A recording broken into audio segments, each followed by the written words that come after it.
योगः कर्मसु कौशलम। इस रिफ्रेशर कोर्स में आप सभी प्रतिभागियों, एचआरडीसी टीम और डॉक्टर निशा रामपाल मैडम को मेरा नमस्कार। मैं नेहा पारेख। दोस्तों, आज हमारे बीच उपस्थित है डॉक्टर निशा रामपाल, जो गुजरात यूनिवर्सिटी में हिंदी साहित्य भाषा भवन में विभागाध्यक्ष है। आज वो भाषा विज्ञान का ज्ञान की अन्य शाखाओं से संबंध विषय पर आज हमारे बीच चर्चा करेंगी। विषय पर जाने से पहले मैं मैडम का संक्षिप्त परिचय आपको दूंगी। मैडम, आप भाषा साहित्य भवन गुजरात यूनिवर्सिटी में हिंदी विभागाध्यक्ष है। आपके मार्गदर्शन में पीएचडी और एमफिल के कई छात्र छात्राएं अपना कार्य कर रहे हैं। आपकी रुचि का क्षेत्र है तुलनात्मक साहित्य, आधुनिक साहित्य, अनुवाद, पाश्चात्य काव्यशास्त्र।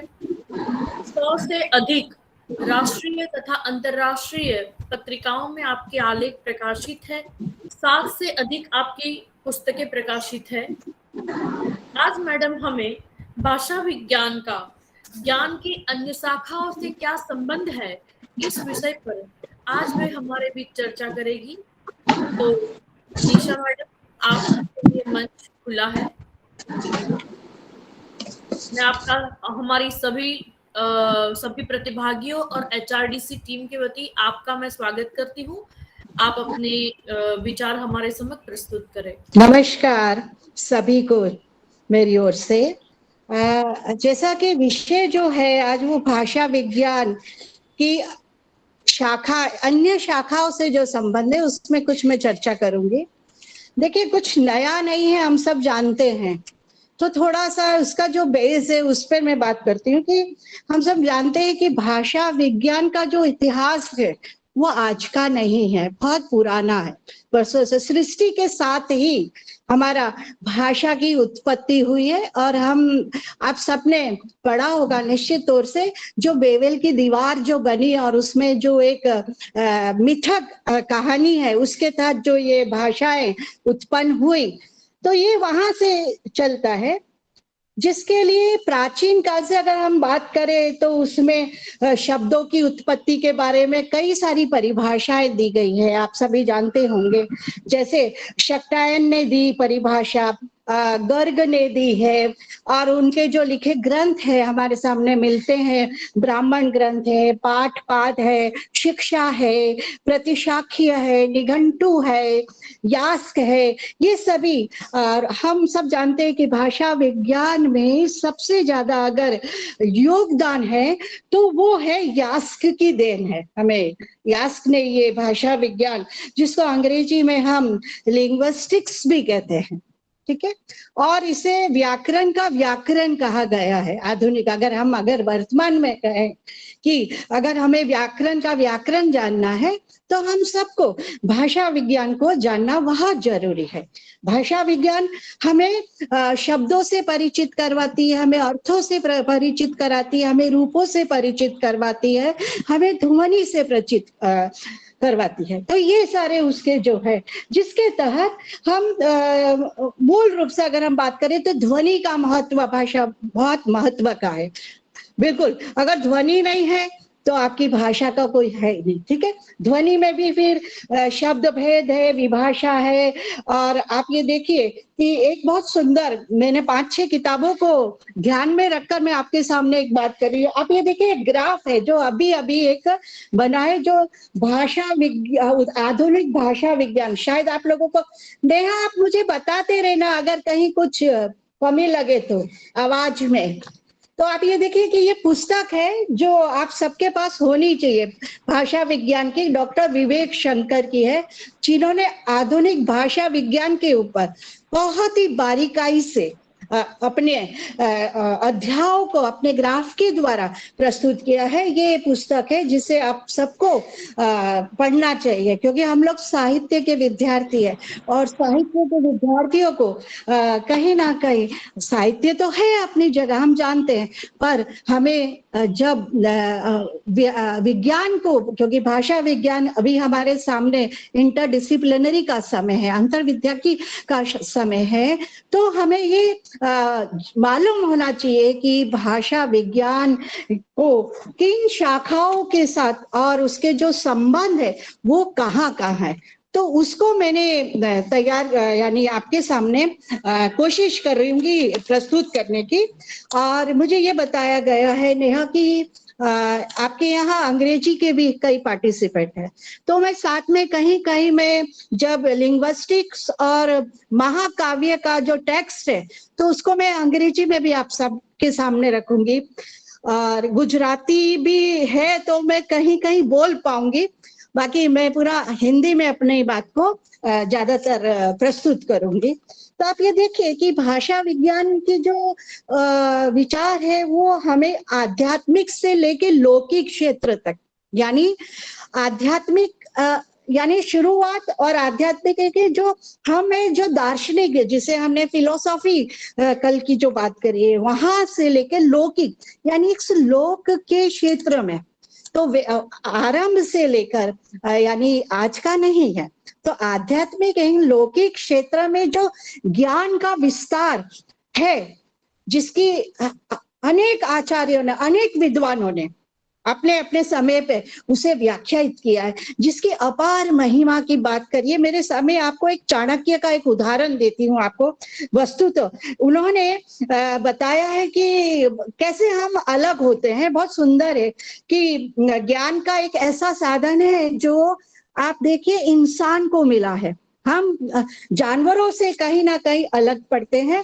तो बहुत अच्छा चाणक्य भाषा विज्ञान के ज्ञान की बात इन श्लोकों में कर रहे हैं, जो मैं आपके सामने प्रस्तुत करती हूँ। चाणक्य की बात है, उन्होंने कहा है आहार निंद्रा भय समानी चेतानी निर्णः पशुनामः ज्ञान नारायणादि विशेषशो ज्ञानेन हीना पशु भी समान। यानी आप ये देखिए चाणक्य इस भाषा के ज्ञान की जो विज्ञान के साथ उनको बात रखकर वो बहुत अच्छा है कि उन्होंने क्या कहा है कि हम पशु, हम क्यों अलग पड़ते हैं, हम क्यों बोलते हैं कि ये इंसान है, ये इंसान की बोली और ये पशु है। तो चाणक्य ने अपनी जो अर्थ है उन्होंने लिखा उसके तहत, और उन्होंने ये बात को केंद्र में रखकर, कहने का मतलब मेरा यहाँ ये है कि ज्ञान का जो क्षेत्र है वो अखंड है, असीम है। ज्ञान ऐसा नहीं है कि हमने थोड़ा सा जान लिया तो हम ज्ञान में, ये तो बहुत बड़ा फैला हुआ है, इसका बहुत बड़ा क्षेत्र भी है, जिसे तात्विक अगर हम उसको तत्वों के आधार पर अगर हम भाषा विज्ञान के ज्ञान की बात करते हैं तो उसके केंद्र बिंदु में चाणक्य ये कहता है कि जहां शास्त्र है एवं जहां विज्ञान का अंतर जो व्यवहारिक रूप से हम शास्त्र और विज्ञान में हम जो बात प्रस्तुत करते हैं, तो आप यहाँ देखिए कि चाणक्य शास्त्र और विज्ञान उसको डिफेंड करता है, उसको अलग करके, और वो उसको दो भागों में विभाजन करके और उसको एकता में बांधे। वो कौन काम करता है? चाणक्य कहते हैं कि भाषा विज्ञान करता है। ये हमें सबको आपको पता होना चाहिए, और ये बात ये है। कुछ पारस्परिक ऐसे भी शास्त्र थे जिसका संबंध भाषा विज्ञान के साथ नहीं है, पर ज्ञान के क्षेत्रों में हर एक शास्त्र का संबंध विज्ञान के साथ चाणक्य और हमारे जो जैसे भोलानाथ तिवारी है, कपूर जी है, फिर जैसे डॉक्टर विवेक शंकर है, और जैसे भारतीय विद्या भाषा विज्ञान भगवान नाथ तिवारी जो अभी नया, सब नए रचनाकार जो नए विचारों को शास्त्रों के आधार पर रख रहे हैं, इन्होंने जो कभी एक माना जाते थे, उन्होंने उसे अलग अलग ज्ञान की शाखाओं में बांटकर अपनी बातों को प्रस्तुत किया है। उन्होंने बहुत कुछ कहा है, जैसे मैं उसको संक्षेप में अगर कहूँ कि भाषा विज्ञान का अगर हम संबंध काव्य शास्त्र से करते हैं तो वो नहीं होगा, रसायन शास्त्र से करेंगे तो वो कहते हैं कि नहीं हो सकता।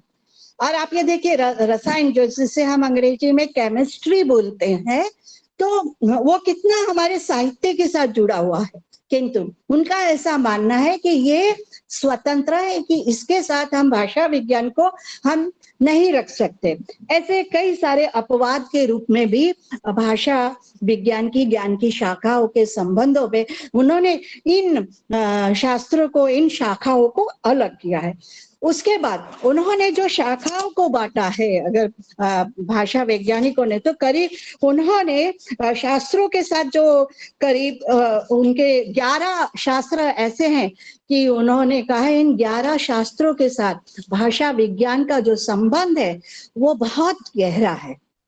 जैसे वो ये पहला ही है, क्योंकि साहित्य के साथ भाषा विज्ञान का अपना बहुत गहरा संबंध है, ये हम सब जानते हैं, जिसके विश्लेषण में श्री भगवान तिवारी जी कहते हैं कि साहित्य भाषा विज्ञान के अध्ययन के विश्लेषण के तहत एक जो उसका जो हम विश्लेषण करते, तो मैं यहाँ पर आपको एक भले काव्य शास्त्र के साथ नहीं रखा, पर आप ये देखिए कि काव्य शास्त्र भाषा विज्ञान में अगर काव्य शास्त्र को नहीं है, पर हमें जब हम रस की बात करते हैं तो रस भले वो काव्य शास्त्र में हम मानते हैं भरत मुनि का, और जिन्होंने एक सूत्र दिया था विवाह अनुभव व्यभिचारी संयोगा रस निष्पत्ति, तो आप ये देखिए कि उसके जो सूत्र में जो भाव है, विभाव है, अनुभाव है, जिसके सहयोग से, तो ये सब साहित्य में आता है। और इसी के आधार पर हम आप सबने पढ़ा है कि हमारे संप्रदाय बने, हमारे जैसे रस की उत्पत्ति वहां से हुई, ध्वनि की हुई, औचित्य की हुई है, तो ये सब है। तो ये क्या, ये बाद में जाके जो ये शास्त्र बने, संप्रदाय बने, उसके तरह। तो यहाँ एक जो हमारे अंदर ये जो भाव के रूप में जो एक स्थायी रूप है, जो हमें रसायन इसका भरत सूत्र के रस सूत्र में देखने को मिलता है, तो इसका जो स्थायी रूप हमारे जो भाव है, और उसके साथ जो हम जुड़ जाते हैं, भाव, इंसान किससे जुड़ता है?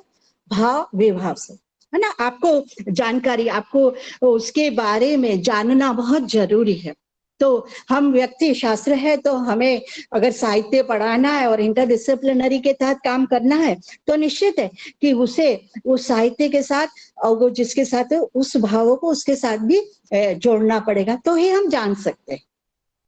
दूसरी बात, भाषा विज्ञान को केवल उन्हीं भाषाओं की सामग्री का अध्ययन नहीं बताया, चाणक्य कहते हैं, जो जीवित है।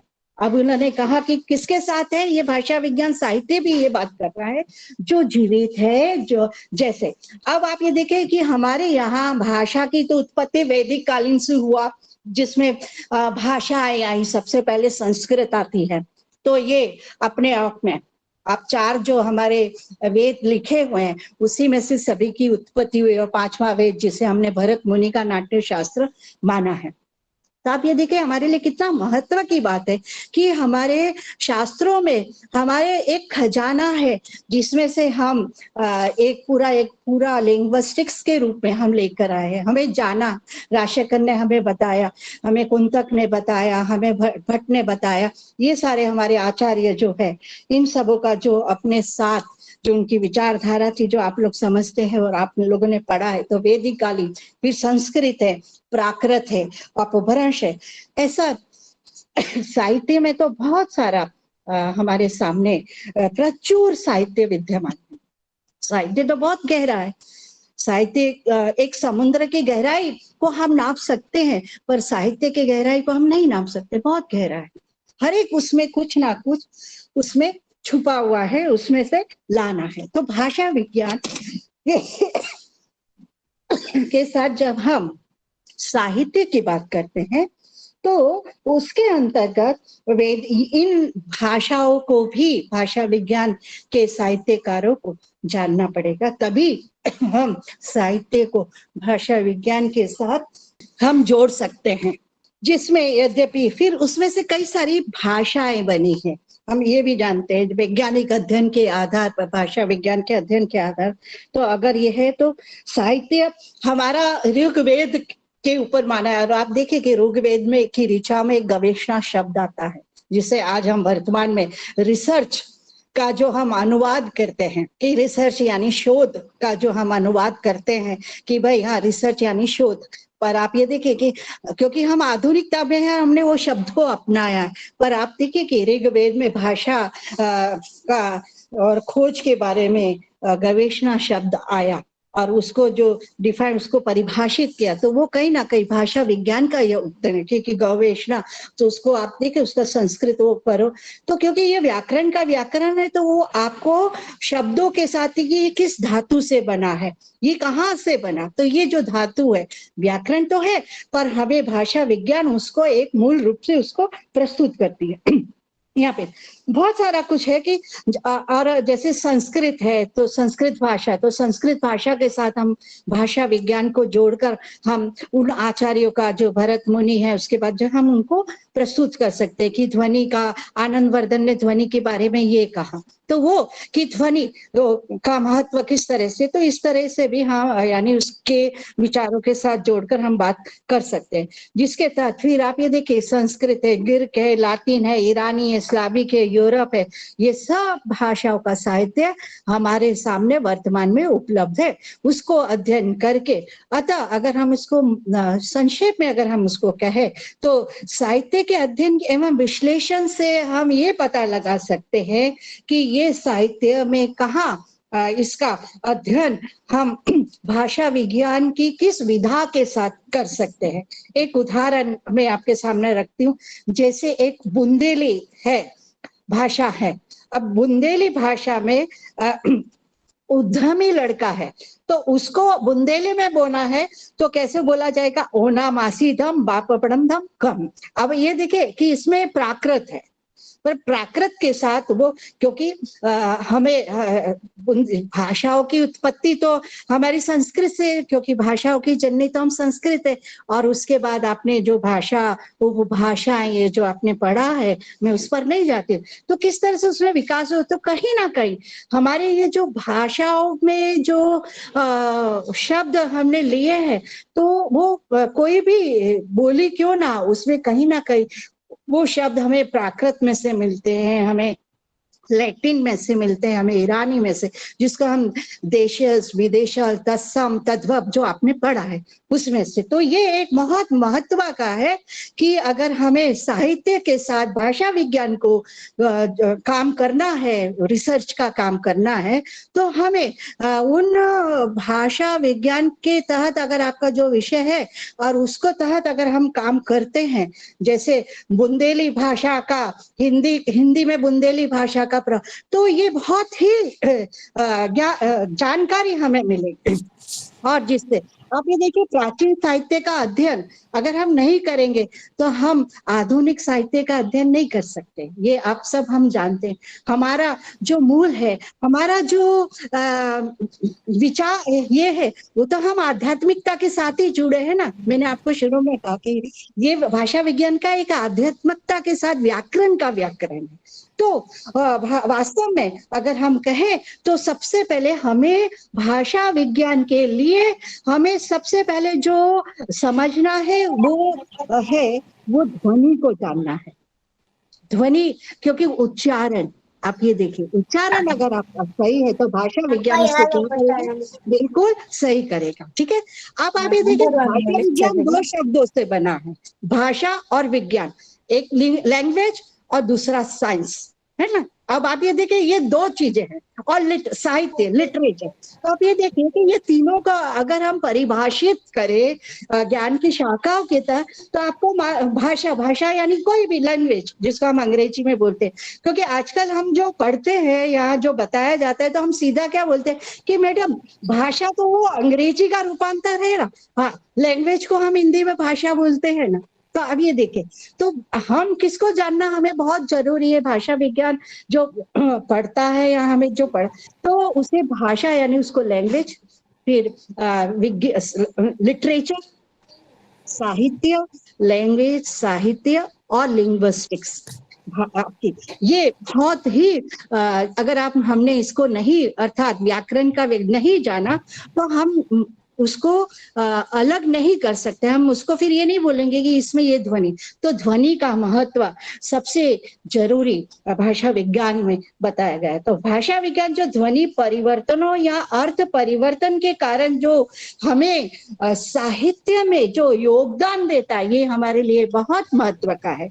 साहित्य इसका हमेशा ध्वनि और उसके अर्थ परिवर्तन का, क्योंकि हम पढ़ते हैं सिमस्टिक्स पढ़ते हैं हम, ये अगर हम उसे कहे कि पर्यायवाची समानार्थी, अगर हम इन शब्दों से नहीं परिचित होंगे तो ये हमारे लिए मुश्किल है। तो साहित्य का अगर हम कहें भाषा विज्ञान का संबंध साहित्य तो है ही, हम उसको उसके अलग नहीं कर सकते। वास्तव में अगर हम कहें तो साहित्य और भाषा विज्ञान का अनन्य एक ऐसा संबंध है जो सिक्के के दो पहलुओं की तरह है। जैसे समाज और दर्पण का एक संबंध है, ऐसे भाषा विज्ञान का और साहित्य का यही है कि अगर भाषा नहीं है तो ना साहित्य होगा, साहित्य नहीं है तो फिर भाषा विज्ञान नहीं बनेगा, साइंस नहीं बनेगा। और आप ये देखिए कि हमारे यहाँ साइंस की उत्पत्ति सृष्टि के साथ ही हुई है, लिटरेचर भी तभी बना है। अगर हम इसको सार रूप में कहें साहित्य और भाषा का जो संबंध है, वो जिस प्रकार साहित्य भाषा विज्ञान के अध्ययन एवं विश्लेषण की हमें एक सामग्री प्रदान करता है, उससे हम भाषा विज्ञान के साहित्य को कारक के रूप में हम उसको स्वीकार करते हैं, और जिसमें अर्थों को, उसके अटपटे प्रयोगों को तथा उसके उच्चारण संबंधी जो समस्याओं का जो समाधान करता है वो साहित्य में भाषा विज्ञान करता है। समाधान करना है तो हम जैसे साइंस पढ़ते हैं तो हम प्रैक्टिकल करते हैं ना, O2+, अगर हम ऑक्सीजन कैसे बना, हाइड्रोजन पर कैसे बना, तो हम बताते हैं ना H2O कि इसके आधार से हम ऑक्सीजन की उत्पत्ति, तो ये उसके सूत्र है।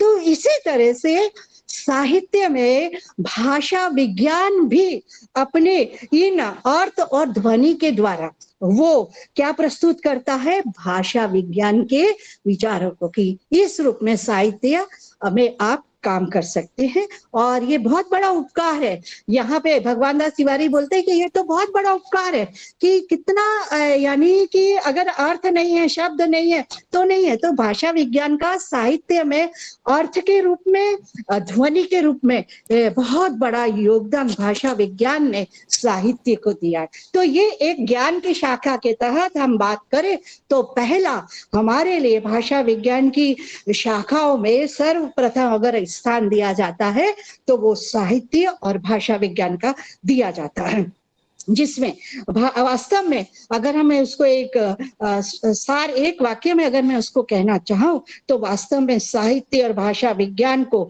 एक दूसरे के सहायक माने जाते हैं।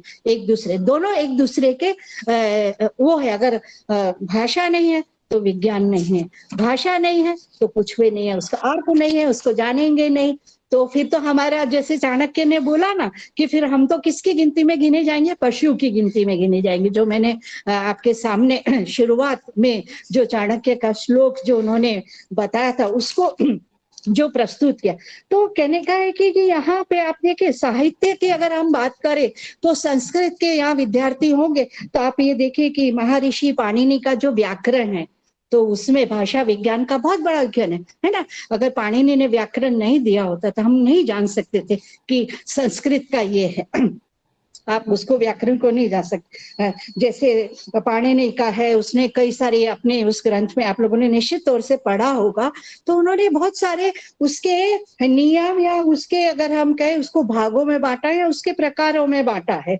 तो और आप ये देखिए कि उसका जो योगदान है, क्योंकि हमें कब पता चलता है कि ये रचनाकार इतना अच्छा रहता है, वो इस तरह से मालूम पड़ता है कि उसके टीकाकार होते हैं। आप ये देखिए बहुत अच्छी बात है, भाषा जितने टीकाकार होंगे तो निश्चित है कि वो भाषा में जरूर कुछ ना कुछ बात है, इसलिए उसका टीका की जाती है। टीका भाष्य, जिसे हम संस्कृत में भाष्य बोला करते थे और हिंदी में आज हम लोग उसको आलोचना कहते हैं और अंग्रेजी में हम उसे क्रिटिसिज्म बोलते हैं, ठीक है।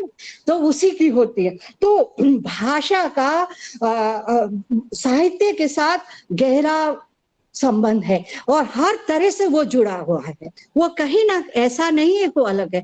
तो ये एक पहला जो भाग है, जो उसका पहला जो संबंध है वो है भाषा और साहित्य का विज्ञान के साथ संबंध, ये है। दूसरा जो बात आती है वो आता है व्याकरण और भाषा विज्ञान के साथ संबंध।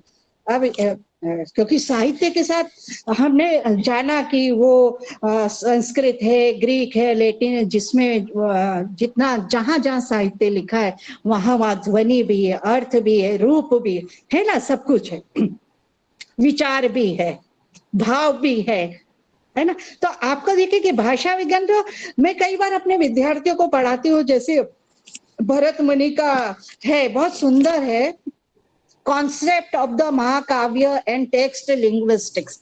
आप ये देखिए, तो टेक्स्ट लिंग्विस्टिक्स की बात अगर हम थोड़ा सा, मैं अंग्रेजी के साथ जाना चाहती हूँ कि कॉन्सेप्ट कैसे करने का है, क्या है। तो आप ये देखिए कि बहुत सुधार यहाँ है कि जो मैंने Bharat Muni is the foremost of the anthesis, सौंदर्य के रूप में भरत का ये जो है सूत्र है, जिसको बहुत ही विस्तार से, और आप ये देखिए एक सूत्र पे तो पूरे शास्त्रों की रचना हो गई है, पूरा साहित्य लिखा गया और आज भी यही सूत्र के आधार पर उसको प्रस्तुत किया गया है। In the literary composition the most importance है ये सूत्र, भाषा विज्ञान साहित्य के जितने भी है कि विवाह अनुभाव, ये मोस्ट इंपॉर्टेंस है। अगर आपको भाषा विज्ञान को जानना है तो आपको इससे बिल्कुल इस काव्य शास्त्र के इस श्लोक को, और हम इसी के आधार पर हम टेक्स्ट कर सकते हैं, टेक्स्ट यानी कॉन्सेप्ट ऑफ महाकाव्य एंड टेक्स्ट लिंग्विस्टिक्स को हम इसी तरह से डिवाइड कर सकते हैं।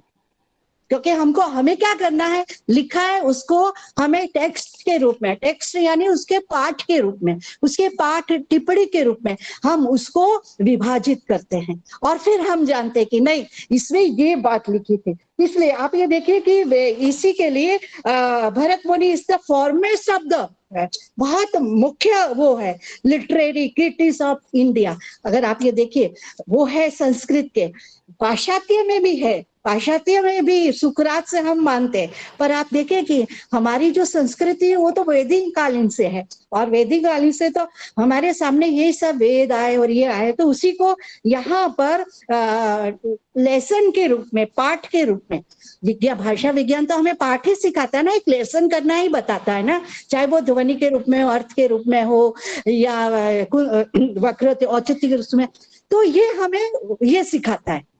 हमें भाषा विज्ञान, हम ये सीखते हैं वाक्य के कितने प्रकार है, रूप के कितने प्रकार है, आपने पढ़ा है स्वनिम किसको बोलते है ना, ये सारे। व्याकरण हमने पढ़ लिया, तो आपका क्या क्वेश्चन हो रहा है कि मैडम व्याकरण आ गया तो फिर ये भाषा विज्ञान में तो वही चीज है?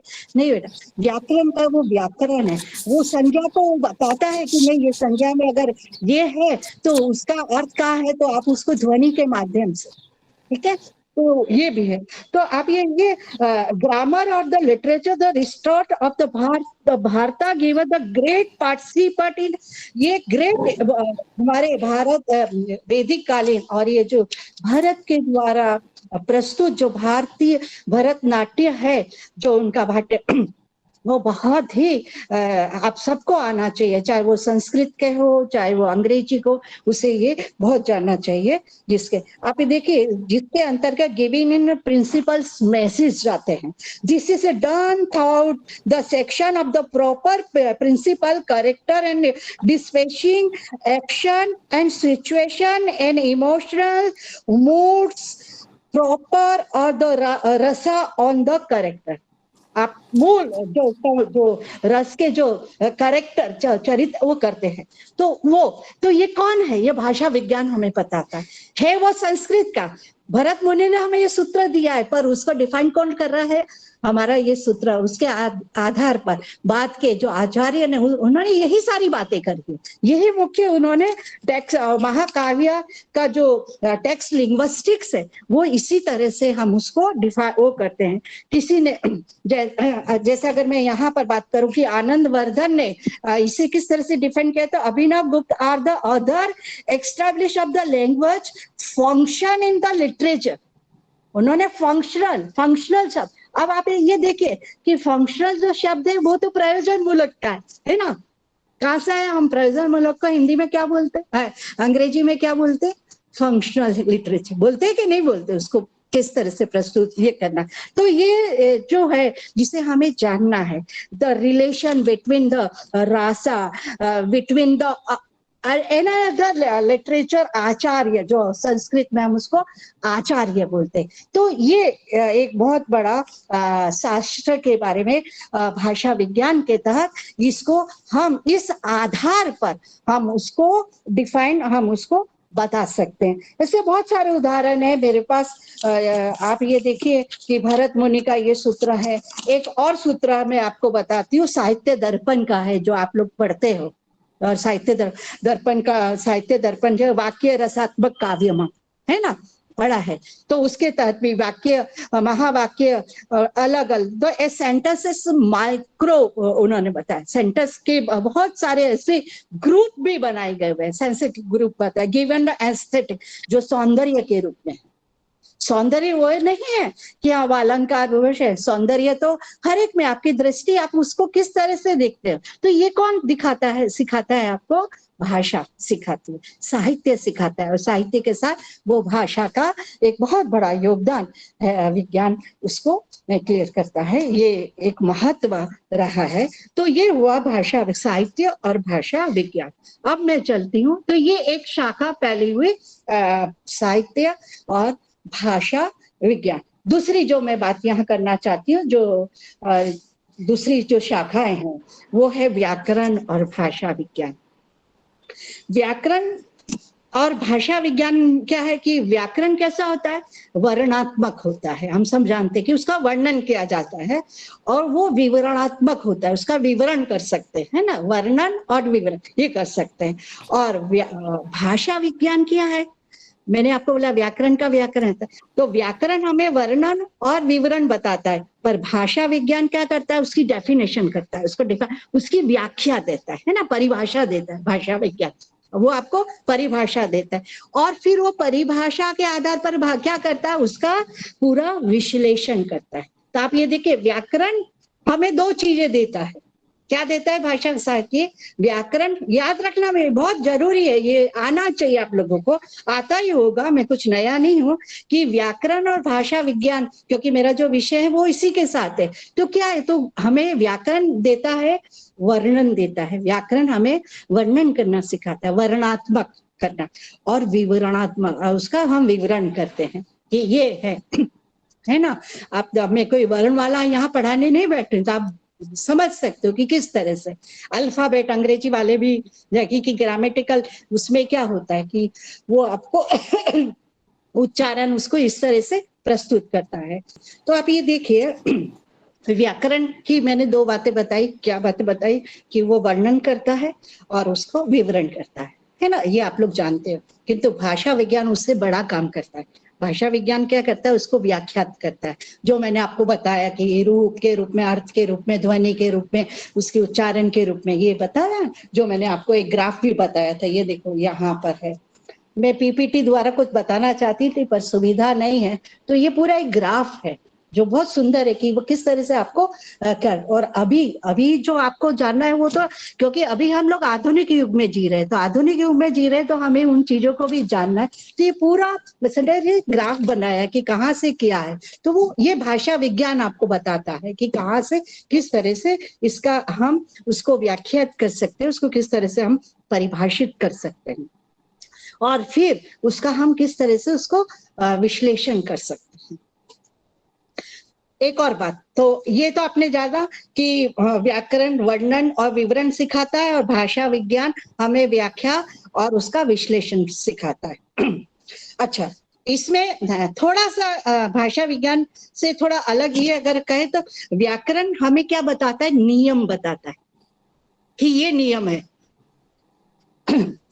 और व्याकरण नियम बताता है कि भाषा में कहाँ कैसे प्रयोग होना चाहिए। ये हमें कौन सिखाता है, व्याकरण सिखाता है कि कौन कहाँ कैसे इसका प्रयोग होना चाहिए। ठीक है, कहाँ संज्ञा है, कहाँ सर्वनाम है, कहाँ कर्ता है, कहाँ करण है ना, ये सारे लिंग है ना। जैसे एक उदाहरण मैं आपको दो कि हमें जैसे कलम है, तो मैं आप लोगों से पूछती हूँ क्योंकि आप लोग पढ़ाते ही होंगे, तो मुझे आप बताइए कि कलम जो है क्योंकि व्याकरण पढ़ते हैं और व्याकरण में हमें लिंक बताते हैं, तो कलम क्या है, कौन सा लिंग में हम लेंगे, कौन सा लिंग है हमारे लिए कलम? कि संस्कृत में 3 लिंग है, तो वहां पर वो नपुंसकलिंग पर है, वो कौन सा लिंग में आएगा, स्त्रीलिंग में आता है। ठीक है, और अभी ओके देखिए यही चीज अगर हम उर्दू और अरबी में जाएंगे तो मेरे ख्याल से उर्दू वाले सर भी बैठे तो आप उनसे पूछे तो वहां पे वो पुरलिंग हो जाता है। तो ये कौन डिपेंड करता है, व्याकरण तो हमें दे देता है उसको वो, क्योंकि उसको फिर हमें भाषा विज्ञान के तहत हमें उसको लिखना है, कलम चल रही है, कलम चलता नहीं है ना। तो इस तरह से ये सारी बातें, तो व्याकरण साहित्य में भाषा उसमें हमें नियम बनाता है, भाषा में कहाँ कैसा प्रयोग होना चाहिए ये हमें व्याकरण सिखाता है। साथ साथ में वो हमें ये भी सिखाता है कि आपका जो प्रयोग है वो कितना शुद्ध है, कितना, यानी वो हमें सही और गलत उच्चारण में किस तरह से आप उसको उसका उच्चारण शुद्ध रूप में कर सकते हैं और वो कैसे अशुद्ध है ये हमें समझाता है। इसके विपरीत भाषा विज्ञान का कार्य केवल ये देखना होता है, वो तो हमें सिखा देता है, पर भाषा विज्ञान का जो कार्य है वो केवल ये देखना होता है कि कब कहाँ कैसे प्रयोग होता है। ये चीजें हमें भाषा विज्ञान के तहत मानता है। व्याकरण का कार्य केवल रूप तक सीमित है, ये सब लिख लीजिए कि जानना है कि व्याकरण का जो कार्य है वो कहाँ तक करता है, उसके रूप तक करता है, उसके आगे नहीं जाता है। तो आप देखिए कि आप लोग भाषा विज्ञान में रूप विज्ञान आता है ना, तो वहां आपको ये बात जानने को मिलेगी। तो वो केवल व्याकरण रूप तक खत्म हो जाता है, तक सीमित है। किंतु अब हमें इसका जानना है तो हमें भाषा विज्ञान का गहन अध्ययन द्वारा हमें ये खोजना होगा कि भाई रूप क्या है। वो तो रूप बता दिए, कर्ता ने करण से करण को, है ना, संस्कृत राम रामे रामेति रमण रमे, है ना, ये है। और आप ये देखें कि हमारे यहाँ जैसे आप लोग अंग्रेजी के हैं, जैसे प्रोसोडी है, मीटर्स होते हैं, ऑर्नामेंट्स है ना, ये सारे ये, तो उसमें जो है लघु गुरु ये हमें उसके तहत हमें वो उसके नियम हमको अगर हम नहीं जानेंगे तो हम वो बात अशुद्ध हो जाएगी, वो गलत हो जाएगी। ठीक है, तो एक और बात मैं यहाँ आपको कहना चाहती हूँ कि जैसे हिंदी में जो स्त्रीलिंग होता है तो कहीं ना कहीं वो गुजराती में वो पुरलिंग होता है, ये परिवर्तन है, ये उच्च। अब ये परिवर्तन कौन बताता है, व्याकरण नहीं बताता, ये परिवर्तन कौन बताता है, हमें बताता है भाषा विज्ञान बताता है कि हाँ ये डिफरेंट है, ये अलग है, इस तरह से इसका ये होना चाहिए, तो हम जान सकते हैं। क्योंकि हमारे जैसे हिंदी में तो 2 ही लिंग है, गुजराती में 3 है, संस्कृत में भी 3 है, तो हमको वो जानना पड़ेगा, तो हम किस आधार पर करेंगे, इसलिए संस्कृत में रूप दिए हैं, है ना। संस्कृत में, हमारे हिंदी में कोई रूप नहीं दिए गए, हमें कर्ता करण वो दिए, ये सारे दिए, पर वहां पे तो ये विज्ञान उसके आधार पर हम उसको वो, और अंग्रेजी में तो आप ये देखिए ना, कंपैरेटिव आता है ना, सुपरलेटिव, कंपैरेटिव, है ना, ये सारे वो क्या है, वो भाषा विज्ञान है ना। आप यही है ना, मैं कोई गलत तो नहीं बोल रही हूँ ना, अंग्रेजी वाले बैठे हैं तो वो क्या है, वो भाषा विज्ञान ही है ना, कंपैरेटिव सुपरलेटिव, ये क्या है भले वो ग्रामेटिक आप बोलते हो, पर वो क्या सिखाता है आपको, भाषा विज्ञान सिखाता है। ही शी वे हाउ डिड, ये सब क्या है, ये हमें सिखाता है ना। एक और बात कि हमारे हिंदी में क्या है कि एक उसमें है कि आप वो तो, गुजरात में थोड़ा सा अलग है, तो वहां पर वो परिवर्तन आ जाता है।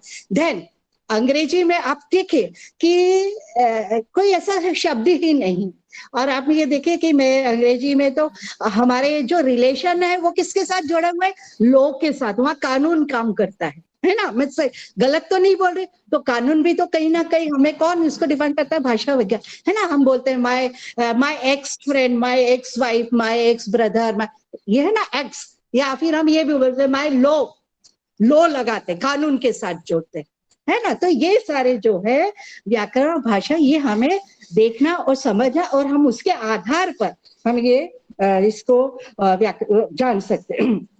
तो मेरा जो था कि जितना व्याकरण पुराना है उतना ही, यानी व्याकरण का जन्म हुआ तो साथ में भाषा विज्ञान यानी अंग्रेजी का लिंग्विस्टिक्स का भी अपना जन्म हो गया।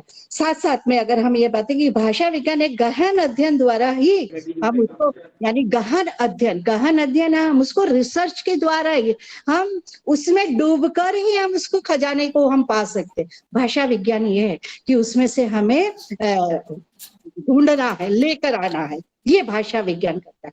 और फिर भाषा विज्ञान से अगर हम लेकर आते तो हम बता सकते कि ये संस्कृत में था, ये लैटिन में था, ये हिंदी है, ये प्राकृत है, ये पाली है, इसमें से ही आई, ये अपभ्रंश है, ठीक है। ये सारा हमें जो भाव है वो भाषा विज्ञान, भाषा संबंधी, क्योंकि वो हमें नियमों और उसके परिवर्तन। एक और शब्द है कि मैंने जैसे आपको एक उदाहरण दिया था कि कलम, तो कलम को हम भाषा विज्ञान कैसे उसको वो करता है, उसको लेखनी के आधार पर डिफेंड करता है। तो आपका जो लेखनी है, अगर आपने जो लिखा वो सही लिखा तो उसका जो उत्तर भी, उसका जो परिणाम है वो सही है। अगर आपने लेखनी को गलत लिखा तो फिर गाय आती है, मैं जाता हूँ, वो खाता हूँ, तो ये तो क्या है, भाषा की, कई लोग बोलते हैं ये तो बम्बईया भाषा हो गई, ये तो वो वाली भाषा हो गई। तो वहां पे वो किस ओर चली जाती, अशुद्ध के वो पे चली जाती। और भाषा विज्ञान तो शुद्ध आपके सामने बिल्कुल एक सूत्र के रूप में वो प्रस्तुत करता है। भाषा विज्ञान व्याकरण में जो कार्य करता है वो करता है भाषा विज्ञान व्याकरण द्वारा जो निर्दिष्ट नियमों का सप्रमाण निरूपण करता है। वो आपके सामने सप्रमाण, वो प्रमाण के साथ आप लोग स्कूल में जब पढ़ते होंगे, क्योंकि मैंने तो साइंस की विद्यार्थिनी रही हूँ, तो मैंने तो प्रमेय पढ़े हैं, प्रमेय आया करते थे और उसका एक सूत्र होता था x2 x माइनस y2, ये सारे थे, और उसको डिफाइन करके हम उसको रखते थे कि भाई हाँ x2 और y2, जैसे मैं एक उदाहरण दूं, माइनस माइनस प्लस होता है, प्लस माइनस माइनस होता है, तो ये क्या है, ये गणितीय रूप में वो हम उसको, क्योंकि साइंस का मैं आपके सामने उदाहरण रखी, तो वो साइंस विज्ञान उसको एक प्रमाण देता है कि नहीं भाई ये होना चाहिए, बिना प्रमाण के वो गलत माना जाता है ना। और भाषा विज्ञान आपके सामने, अगर भाषा विज्ञान में ये लिखा है तो वो सही है। एक बार हम की का की कर सकते हैं, हम दीन को दीन समझ सकते हैं, हम हमारे विचारों से जान सकते हैं, पर भाषा विज्ञान अस्वीकार करता है कि बिल्कुल उसको सही रूप में, उसको शुद्ध रूप में उसका होना चाहिए। हमें नियम, ठीक है, नियम को जानना है, पर ये जो है बातें, जो विचार है, अगर भाषा विज्ञान के शुद्धता को हम नहीं जानेंगे तो निश्चित है कि हम लोग उस शब्द को या उस वर्ण को या उस वाक्य को फिर हमेशा हम लोग फिर गलत ही बोलते जाएंगे। जैसे मैं आपको बताऊं, अंग्रेजी जैसे बोली जाती है वैसी लिखी नहीं जाती है। माफी चाहती हूँ दोस्तों कि आपके यहाँ अंग्रेजी के भी होंगे, पर जो मैं बात कर रही हूँ, तो आप ये देखिए कि उदाहरण एक दे रही हूँ, अंग्रेजी के हैं इसलिए मुझे बार बार ये भी बताना पड़ता है। तो आप ये देखिए कि अमेरिकन अंग्रेजी और ब्रिटेन, यूके और यूएसए की अंग्रेजी में बहुत फर्क है। एक शब्द, एक वर्ण देती हूँ, वी और डब्ल्यू। आप ये देखिए यूके में जैसे ब्रिटिश अंग्रेजी है, तो वहां पे जैसे एक शब्द है कविता, अब ब्रिटेन वाला है वो वी का, क्योंकि वहां ब्रिटेन में तो वी का इस्तेमाल ही नहीं है, तो वहां पे वो कौन से शब्द का इस्तेमाल करता है, डब्ल्यू का करता है। तो KAWIT है, उच्चारण तो कविता हुआ, लिखा वो कविता है। और जब हम यूएसए की उसकी समझेंगे तो वहां पे है स्पेलिंग है KAVITA, कविता। आप ये देखिए चीज एक ही है, पर उसका डिमांड कौन बता रहा है, वो शब्द बताए, उससे हम जान सकते हैं कि भाई ये यूएसए की अंग्रेजी है और ये ब्रिटिश कालीन अंग्रेजी है ना। जैसे वो कहते हैं टेकवेयर टेकवेयर टेकवेयर, तो हमें सोचना पड़ता है कि यार ये क्या बोल रहा है टेकवेयर टेक, यानी फिर अगर हम ध्यान से बोले तो हम ये सोचे अरे वो तो ये कह रहा है, हाँ इससे लेके जाइए, है टेकवेयर, है ना, हम ये कर सकते हैं। मी कम इन। और अभी तो आप ये देखिए कि कितना भाषाओं की बात कर रही थी, तो क्योंकि भाषा विज्ञान है, तो आप ये देखिए कि किस तरह से हम उसको जानते हैं कि मैंने आपको बताया ये है, और उसको डिफाइन करना है। तो अंग्रेजी जैसे बोली जाती है वैसे लिखी नहीं जाती और वैसे सुनी ही नहीं जाती, बहुत ध्यान से। पर हिंदी एक ऐसी है कि वो पूरी की पूरी हमारे, अगर हम कहें तो विज्ञान के रूप में वो जैसी बोली जाती है वैसी ही लिखी जाती है, वैसी ही सुनी जाती है। संस्कृत में भी यही है, गुजरात जो भी भाषा है संस्कृत में से निकली है वो यही है। किंतु अंग्रेजी है, मैं किस विरोध नहीं कर रही, पर उसको हमें अलग, उसका उच्चारण हमें, फिर उच्चारण अगर वो बोलने वाले से हमें मालूम पड़ता है कि भाई ये बोलते, क्योंकि अंग्रेजी वाले जो उच्चारण करते हैं, जो ब्रिटिशर है, जो अंग्रेज है, वो कई शब्द तो खा ही जाते हैं और वहां पर लुप्त शब्दों का भी, वो अक्षरों का भी इस्तेमाल होता है। हमारे यहाँ ऐसा नहीं होता है। तो ये एक आपके सामने मुझे ये बात रखनी थी।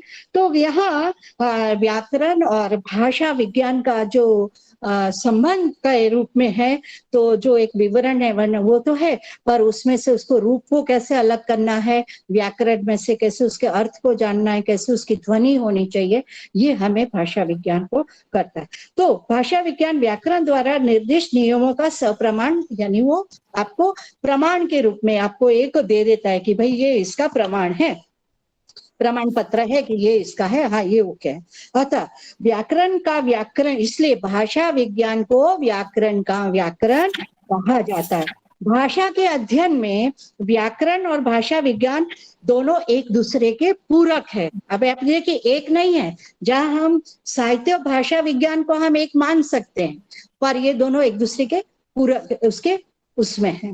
तो अभी तक हमने जाना साहित्य और भाषा का संबंध जाना, हमने जाना व्याकरण और भाषा विज्ञान का संबंध जाना। अब जो दूसरा जो ज्ञान की शाखा है उसके तहत अब हम मनोविज्ञान और भाषा विज्ञान, अब ये देखिए सारे रिसर्च के ही है। अब आज रिसर्च इसी अंदर हो रहा है। अब वो भूल गए हम, पहले तो हम एक रचनाकार को लेकर रिसर्च कर देते, आज नहीं कर सकते। आज का जो शोध कार्य है वो दो विषयों को जानना बहुत जरूरी है, और वो दो विषय कौन से हैं? विज्ञान है, भाषा वो है, साइंस उसके साथ है, शास्त्र के साथ है, ये सारे हैं। तो अब हमारे सामने जो तीसरा जो आता है वो आता है मनोविज्ञान और भाषा विज्ञान। अंग्रेजी में भी है साइकोलॉजी एवं लिंग्विस्टिक्स है। आपके आप जैसे ओथेलो है तो उसमें है पूरा का पूरा साइकोलॉजी चीज है कि नहीं है, कोई मुझे बताएगा, अंग्रेजी वाले है ना, उसमें साइकोलॉजी का बात है, ठीक है। लिंग्विस्टिक वो तो है। संस्कृत में भी आप कालिदास के कितनी सारी है तो है वहां पर, तो साहित्य के साथ हम काम कर सकते हैं। मनोविज्ञान और भाषा विज्ञान का भी, ज्ञान के भाषा के विज्ञान के क्षेत्र में ये शाखा का भी बहुत बड़ा महत्व है, जिसमें भाषा भावों एवं विचारों की अभिव्यक्ति का एक सशक्त माध्यम है। और भावों एवं विचारों, देखिए वो सूत्र इसलिए मैंने आपको बोला है, विभाव अनुभाव, भाव और विभावों को ही, विचारों को ही बहुत मुख्य भाषा विज्ञान का एक मुख्य ये है, ये सूत्र ही अगर हम कहें तो भाषा विज्ञान का यही, अगर भाषा विज्ञान का सूत्र में अगर हम बोले तो हम ये डाल सकते हैं, भरत मुनि का दिया हुआ नाट्य उसमें ये सूत्र है ना। तो भाव एवं विचारों की जो उत्पत्ति है वो कहाँ होती है? मन में होती है कि दिमाग में होती है? कहाँ उत्पन्न होते हैं? हमारे मस्तिष्क में, हमारे दिमाग में होते हैं। अगर यही नहीं हो तो हम लोग तो फिर पागल है, यहाँ हम लोग पशु है, हम पागल खाने में है ना। हमारे भाव विचार कैसे, तो उसके लिए हमारे ये जो उत्पत्ति है वो हमारे दिमाग का बहुत बड़ा योगदान है। भाषा विज्ञान भी एक दिमाग ही है इसका। अगर भाषा विज्ञान का आप, मैं बार बार ये एक चित्र जो है आपको दिखाई देता है कि नहीं देता, मैं है तो आप ये देखिए कि ये जो ऊपर का है उसमें पूरा एक ग्राफ सा बनाया गया है, और उसके तहत देखो उन्होंने बताया है कि आपका दिमाग का क्या करता है, वो नासिका विवर करता है, मुर्दा, कठोर, कोमल, अली, ये सारे आपके अंदर है, और उसके आधार पर वो आपकी प्रस्तुति, आपके विचारों को बाहर लाता है। हम बोलते हैं, गुजरात कहावतें भी बनी हुई कि आप जैसा देखते हो वैसा आपके विचार होते हैं, है ना। देखने जेवी दृष्टि तेवी सृष्टि बोले छे, है ना। जैसा आप सोचोगे वैसा पाओगे, वैसा ये सब है कि नहीं है ये। तो मनोविज्ञान और भाषा विज्ञान में जो भाव, भाषा का जो उत्पत्ति है वो निश्चित तौर से मस्तिष्क से होती है। बिना दिमाग के तो हम कुछ भी नहीं कर सकते।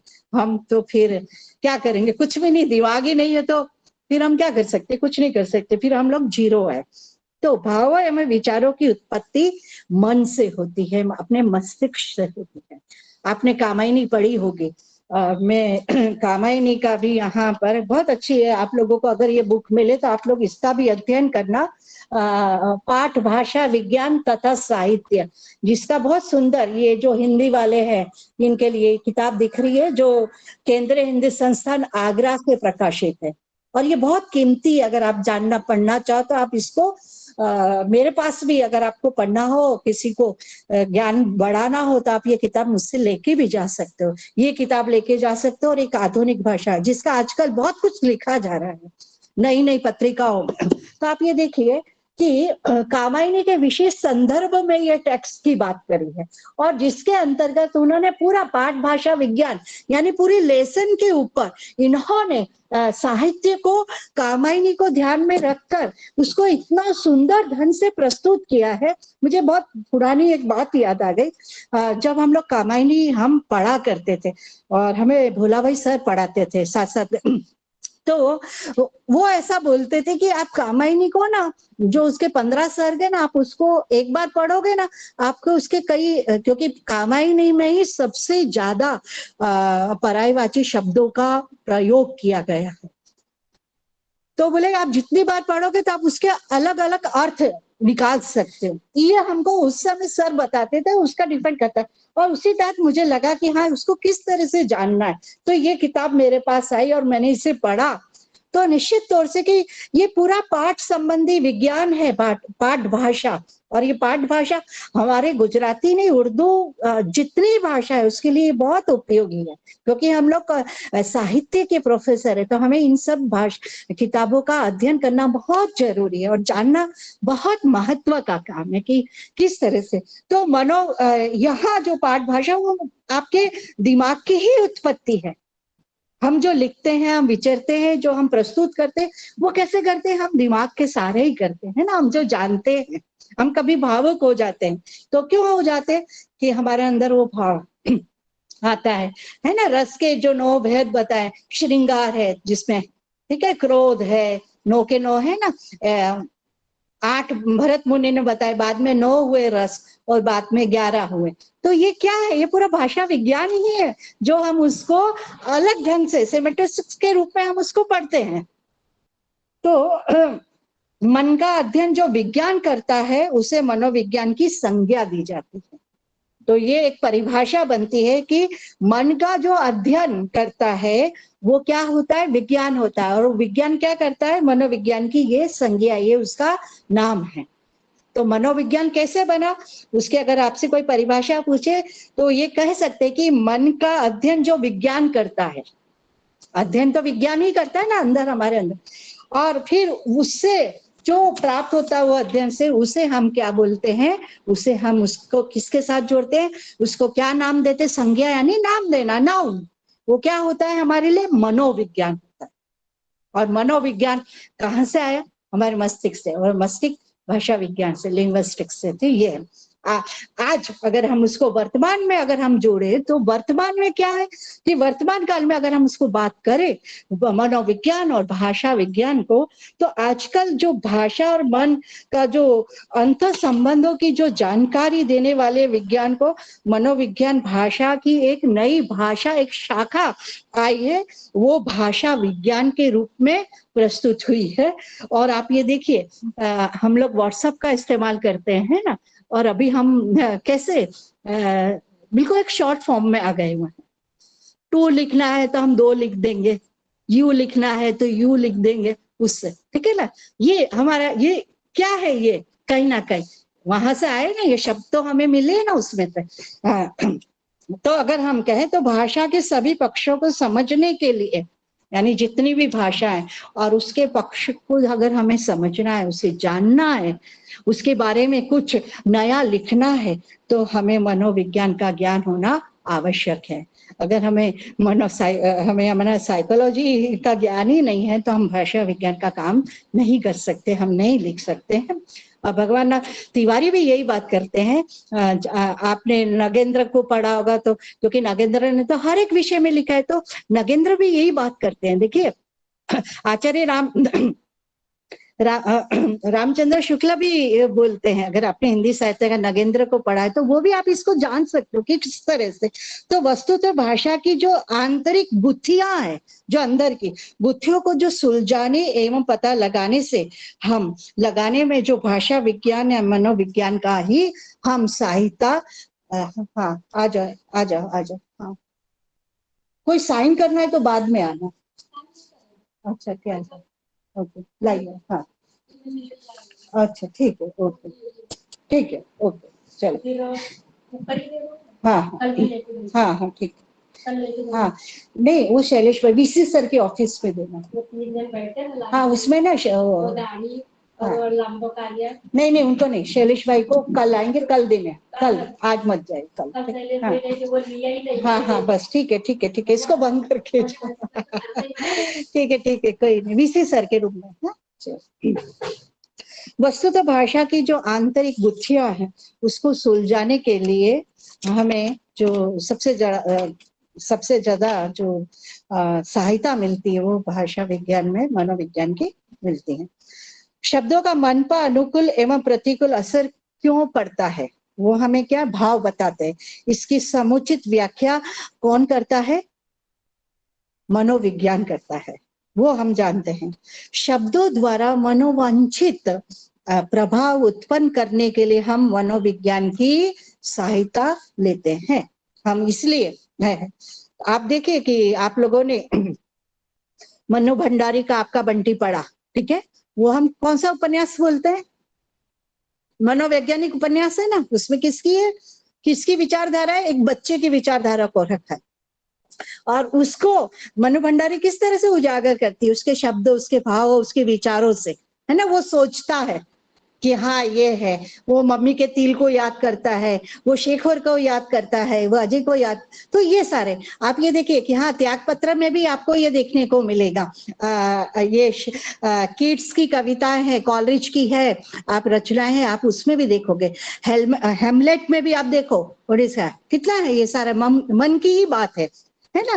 तो कहने का है कि शब्दों द्वारा जो आपको, आपके मन को प्रभावित करता है वो मनोविज्ञान माना जाता है। मनोविज्ञान कैसे है तो उसको बताता है भाषा विज्ञान। तो शब्दों द्वारा मनोवांछित प्रभाव उत्पन्न करने के लिए हम जो है वो मनोविज्ञान से सहायता प्राप्त कर सकते हैं। उसी प्रकार भाषा विज्ञान वक्ता और श्रोता के मन को प्रभावित करता है। वो कैसे प्रभावित करता है?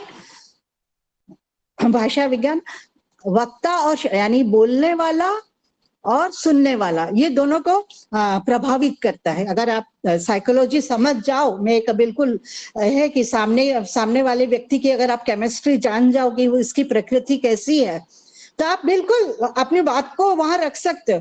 यानी वो हमें कौन समझाता है? मनोविज्ञान समझाता है। हमें केमिस्ट्री यानी हमें साइकोलॉजी समझाता है ना। हमें समझना है, प्रकृति समझाती, ये सारी बातें। मनोविज्ञान भाषा में होने वाले अर्थ परिवर्तन के कारणों का हमें पता लगाने में हमें भाषा विज्ञान की सहायता लेनी पड़ती है। तो मनोविज्ञान को जानना है तो हमें किसकी सहायता लेनी है? हमें भाषा विज्ञान की। इसलिए वो भाषा विज्ञान के साथ जुड़ा हुआ ये शाखा है, ये शास्त्र है, जिसके अलावा हम नहीं काम समझ सकते। आगे और कहना चाहती हूँ, जिस प्रकार मनोविज्ञान भाषा विज्ञान की सहायता करता है, उसी प्रकार भाषा विज्ञान भी क्या करता है? पागलों की मानसिक गुत्थियों का पता लगाने एवं सुलझाने में मनोविज्ञान की सहायता करता है।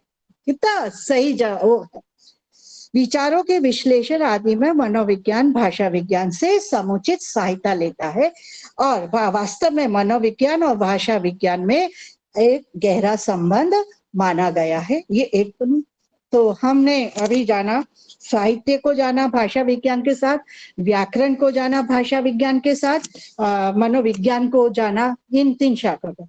अब चौथा जो मैं आपको चलती वो है शरीर विज्ञान और भाषा विज्ञान। शरीर विज्ञान आपका बॉडी स्ट्रक्चर्स वो किससे है? वो हमें कौन करता है?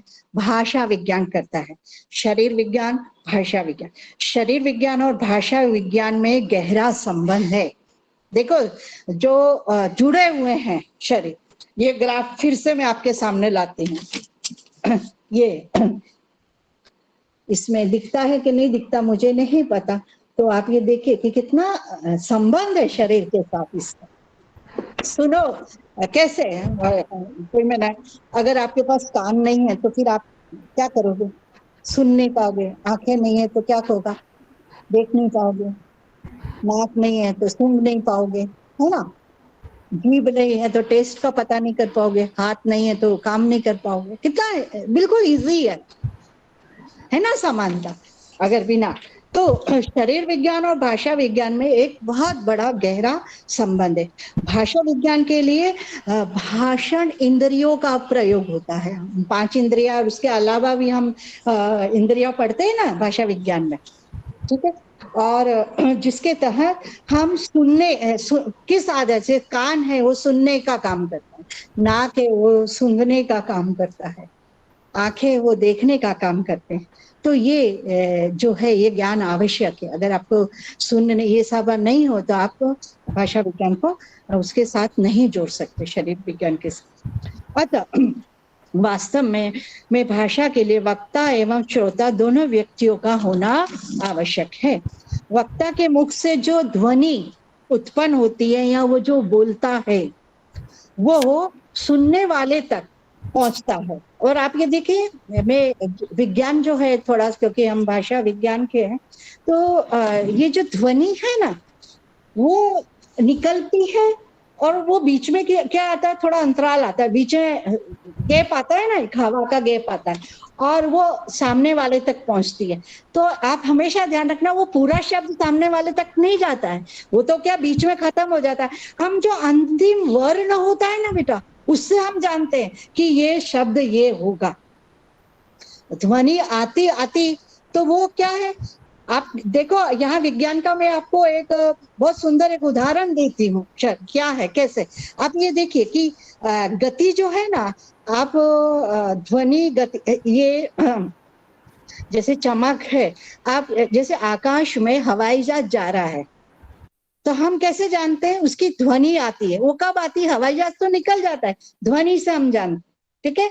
उसका तो उसके बीच में अंतर है ना, तो हम लास्ट जो उसका वही भाषा विज्ञान और अपना शरीर विज्ञान में यही जो एक अंतर है कि जो हम बोलते हैं उसको वो जो शब्द जाता है, ये जो अगर जो भाषा विज्ञान आपको पढ़ाता है और जो शरीर के साथ वो उदाहरण के साथ आपको अगर वो प्रस्तुत करता है तो वो आपको बहुत अच्छी तरह से मुझे धीरेन्द्र वर्मा का एक वो शब्दों का बताते थे, कोश आता था, तो वो बोलते थे ना इसमें आप बोलो, तो वो ध्वनि के द्वारा वो शब्द बनता था।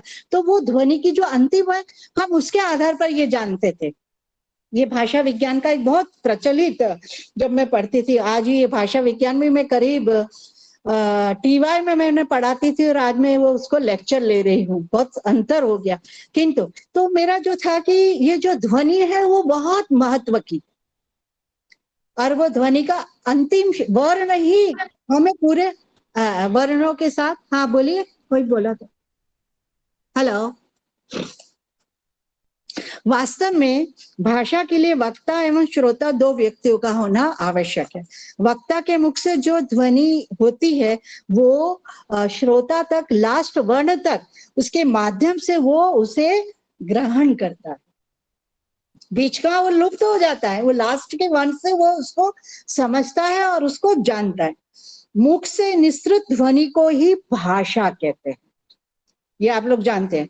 किसी शब्द का उच्चारण करते समय, अब देखो यही उदाहरण आ रहा है, जैसे किसी शब्द का उच्चारण करते समय, भगवान दास तिवारी भी यही बात कर रहे हैं कि किसी शब्द का उच्चारण करते समय हवा अंदर से बाहर कैसे आती है?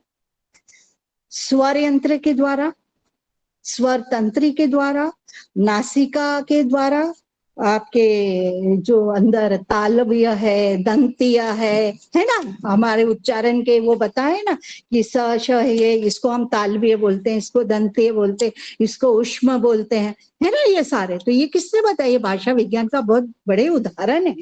दांत है, जीभ है, होठ है, कंठ है, नाक है, आंख है, कारण उसमें जो परिवर्तन होता है उसके आधार पर हम इसको जान सकते हैं। कान के द्वारा हम ध्वनि को जानते हैं, आंख के द्वारा हम दृष्टि, नजर को जानते हैं, नाक के द्वारा हम खुशबू को, कान के द्वारा हम उसकी ध्वनि, मुंह के द्वारा हम स्वरों को जानते हैं। तो ये शरीर और विज्ञान और भाषा विज्ञान का बहुत गहरा संबंध है। और हम साहित्य वाले हैं तो साहित्य वाले भी आप इसमें बहुत सारा काम कर सकते हो। शरीर विज्ञान के ऊपर आप देखिए कि नए नए चित्र के द्वारा आप उसको प्रस्तुत कर सकते हो। कितना सारा लिटरेचर है हमारे पास। हम बच्चों को कहानियां पढ़ाते हैं कि नहीं पढ़ाते हैं? छोटे बच्चों को कितनी सारी कहानी, उसमें हम चित्रों के द्वारा हम उसको बताते हैं। तो ये एक भाषा विज्ञान के आधार पर हम उसको चित्रावित कर जान सकते हैं, उसको बता सकते हैं बच्चों को, जिसमें हम चित्र के द्वारा या उसके यानी उसको वर्ण, उसके चित्र को वर्णों के द्वारा कि इसको ये बोलते, इसको ये बोलते, ये जो काम करता है वो भाषा विज्ञान करता है। भाषा विज्ञान को इन सब का ज्ञान प्राप्त करना बहुत जरूरी है, कारण कि उच्चारण अवयवों का संबंध शरीर से है और शरीर का अध्ययन शरीर विज्ञान का विषय है। अतः उच्चारण अवयवों की जानकारी के लिए भाषा विज्ञान को शरीर विज्ञान का अध्ययन करना पड़ता है। जो लिंग्विस्टिक्स के है, जो स्पेशलाइजेशंस करते हैं भाषा, जैसे हम लोग साहित्य के तो हम उपन्यास उन सब पे करते हैं, जो भाषा विज्ञान पे जो रिसर्च करते हैं तो वो सबसे पहले जो रिसर्च उनका होता है तो वो शरीर विज्ञान है। शरीर विज्ञान को जानेंगे तो वो भाषा विज्ञान पे आराम से काम कर सकता है। शरीर विज्ञान का अध्ययन करना बहुत जरूरी है। लिखित भाषा का ग्रहण नेत्रों द्वारा ही संभव है, यानी आंखें तो होनी ही चाहिए तो ही हम कर सकते हैं। तो इसका संबंध आंखों के साथ भी है। यह भी भाषा विज्ञान का भी विषय है। इस संदर्भ में उसे शरीर विज्ञान की सहायता लेनी पड़ती ही है। अगर आप नहीं लोगे तो आप शरीर विज्ञान और भाषा विज्ञान को डिफाइन नहीं कर सकते, उसकी तुलना, उसको नहीं जान सकते। इस संदर्भ में शरीर विज्ञान की सहायता लेना बहुत महत्वपूर्ण है। जैसे अक्षर बलाघात है या सुरलहर है, तत्सम है, तद्भव है, देशज है, विदेश से, ये हम उच्चारण के रूप में उसके सुनने के, वो शरीर विज्ञान भाषा विज्ञान की सहायता करता है। इसमें वाचिक भाषा के अनिवार्य तत्व बताए गए हैं, जैसे आंख लिखित भाषा के अध्ययन का निरूपण करता है, वाचिक पढ़ने वाले का निरूपण करता है। भाषा विज्ञान को शरीर विज्ञान की सहायता लेनी ही पड़ती है। वस्तुतः शरीर विज्ञान एवं भाषा विज्ञान का इन का साहित्यिक यानी भाषा विज्ञान लिंग्विस्टिक्स में एक बहुत ही गहरा संबंध है। तो ये हमारा हुआ शरीर विज्ञान और भाषा विज्ञान। अब हम पढ़ेंगे भौतिक शास्त्र और भाषा विज्ञान। आप देखिए कि भौतिक, जिसको हम अंग्रेजी में फिजिक्स बोलते हैं, और भाषा लिंग्विस्टिक, मैं आपको बताऊं फिजिक्स और लिंग्विस्टिक्स मैं तो आप किसी को प्रोजेक्ट पे काम करना है तो आप बिंदास आप उस पे काम कर सकते हो, इतना है। फिजिक्स क्या है हमारा पूरा भौतिक, हम भौतिक किसे यानी है ना, हम भौतिक सुख सुविधाओं के हम लोग आदी हो गए हैं, ये है। और साहित्य में भी हम भौतिक शास्त्र के आधार पर काम कर सकते हैं, ये हमारा एक रिसर्च का है। और भौतिक शास्त्र जिसको हम फिजिक्स बोलते हैं, भाषा विज्ञान जो लिंग्विस्टिक्स है, उसका भी अगर हम कहें तो कम से कम इसका भी जिस तरह से शरीर विज्ञान का और भाषा विज्ञान का गहरा संबंध है, वैसा ही ये शाखा का भी भाषा विज्ञान के साथ बहुत गहरा संबंध है। इसमें भी दो जनों की हर एक आप ये देखो कि जितनी भी शाखाओं की मैं बात कर रही हूँ उसमें दो महत्व की है, एक तो बोलने वाला जरूरी है, एक सुनने वाला जरूरी है, तो ही हम उसको डिफाइन, उसको हम बांट सकते हैं, हम उसको समझ सकते हैं। इसमें भी दो व्यक्ति की मौजूदगी बहुत जरूरी है, दो विषय इसमें जरूरी, तो वक्ता और श्रोता का होना बहुत जरूरी है, तो ही हम भाषा विज्ञान को और भौतिक शास्त्र को, दूसरी ज्ञान की शाखा को जैसे जाना है, उसको भी हम इन दो के आधार पर उसको हम जान सकते हैं, हम उसको समझ सकते हैं, हम उसको बता सकते हैं, हम उसको लिख सकते हैं। वक्ता की ध्वनि श्रोता के कानों तक कैसे पहुंचती है, ये हमें जो बताता है वो बताता है भौतिक, बताता है हमें भौतिक शास्त्र बताता है, फिजिक्स बताता है। एक ये हम सबके अंदर ये प्रश्न है, ये आना चाहिए आप लोगों को कि मैडम कैसे हो दस, है ना, कि भौतिक तो हमें कृत्रिम वस्तुओं का वो कहता है, नहीं बेटा नहीं, इसको आपको जानना, एक प्रश्न आप लोगों के अंदर होना चाहिए और ये पूछना चाहिए, जिसका है कि ये समझने वाला है। इसका अनेक विद्वानों ने अलग अलग उदाहरणों के साथ, जैसे भाषाओं की परिभाषाओं के लिए कितनी सारी परिभाषाएं दी है, कितना सारा लिखा है, इसी तरह से इस भौतिक शास्त्र के बारे में अनेक डेफिनेशन दी है, साहित्यकारों ने तो दी है, मैं आपको बताऊं वैज्ञानिकों ने भी दी, और उन्होंने तो आपको बताया कि भौतिक और ये जो रसायन शास्त्र है जिसको हम केमिस्ट्री बोलते हैं, बोले ये तो आपको अगर उसमें जानना है तो आपके घर की रसोई से ये सब आप सीख सकते हैं, और भौतिक शास्त्र की जो सबसे बड़ी गुरु है तो वो आपके घर की माँ है, आप उससे जान सकते हो, कितनी बड़ी बात है। ग्रियर्सन को अगर आपने, मुझे नहीं पता आपने पढ़ा है कि नहीं, या आपने दांते और ये लोगों को जाना है कि नहीं, जो मनोवैज्ञानिक, तो उन्होंने तो ये सारी बातों को बहुत सुंदर ढंग से, जैसे डॉन विलियम्स से नाम सुना है कि नहीं, बिल्कुल सुना ही होगा, उन्होंने तो ये ठीक है, इसे छोड़े कि जो हमारी आकाश परी थी, कौन थी, विलियम्स, तो उसने तो कितनी सारी भौतिक और साहित्य के रूप में, भाषा विज्ञान के रूप में बहुत अच्छा उन्होंने तो लेख लिखे हैं। आपको गूगल बाबा के रूप में आप अगर वो विलियम्स, सुनीता विलियम्स को डालोगे ना तो आपको बहुत सारे लेख मिलेंगे इनके भौतिक शास्त्र के रूप में। अगर आपको आकाश में जाना है तो आपको भौतिक शास्त्र जानना है, कैसे जानना, ठीक है। ये तो वास्तव में जो भौतिक शास्त्र है वो मूल रूप से हमारे लिए वो कानों का बहुत ज्यादा इसका के साथ साथ ध्वनि के साथ ये जुड़ा हुआ विषय है, जिसके पहुंचने के पूर्व आकाश में जो लहरों का संचरण होता है, जो मैंने आपको शरीर विज्ञान में बताया ना कि बोलते हैं और वो हवा में जाती है, वो एक लहर बनती है और वो अंतिम शब्द आप सुनते हो, ऐसे भौतिक शास्त्र भी यही बताता है। शरीर का भी एक जो है वो जो ग्राफिक है वो भौतिक शास्त्र ही आपको उसका चित्र बना के आपको बताता है। तो वास्तव में वक्ता के मुंह से निकली हुई जो ध्वनि है और वो पाठक गण तक, यहाँ सुनने वाले तक, जो कानों तक पहुंचती है, उसके पूर्व यानी पहुंचने से बोलने जो पूर्व आकाश में लहरों के रूप में जो संचरण करती है और आकाश में ईथर नाम का एक पदार्थ होता है। याद रखिएगा कि हम कौन से पदार्थ से हम इस ध्वनि को सुनते हैं, वो ईथर पदार्थ, उससे ईथर नाम का एक पदार्थ है जो देखा नहीं जाता, उसको हम लेबोरेटरी में, आप मालूम है आप लोगों को कि भाषा विज्ञान पढ़ने वालों को या जो लैंग्वेज पढ़ने वाले जो होते हैं, हमको लेबोरेटरी में भी है ना, भाषा लेबोरेटरी होती है ना, शब्दों का उच्चारण, तो उसमें जो एक ग्राफ बनता है और उससे मालूम पड़ता है। जैसे जिसे किसी को दूरदर्शन पे काम करना है तो उनको इस तरह से उनकी परीक्षा उनकी ली जाती है और वो किस तरह से उसका उच्चारण, तो ईथर नाम का जो पदार्थ होता है और वो क्या काम करता है, वो काम करता है ध्वनि तरंगों को एक स्थान से दूसरे स्थान तक ले जाने का कार्य करता है, और वो कार्य भौतिक विज्ञान करता है। वो जिसे भाषा प्रयोगशाला, लैंग्वेज लेबोरेटरी बोलते हैं हिंदी में, से भाषा प्रयोगशाला बोलते हैं। बिल्कुल जिसने लिखा है भाषा प्रयोगशाला बिल्कुल सही लिखा है, अंग्रेजी में उसको लैंग्वेज लेबोरेटरी बोलते हैं।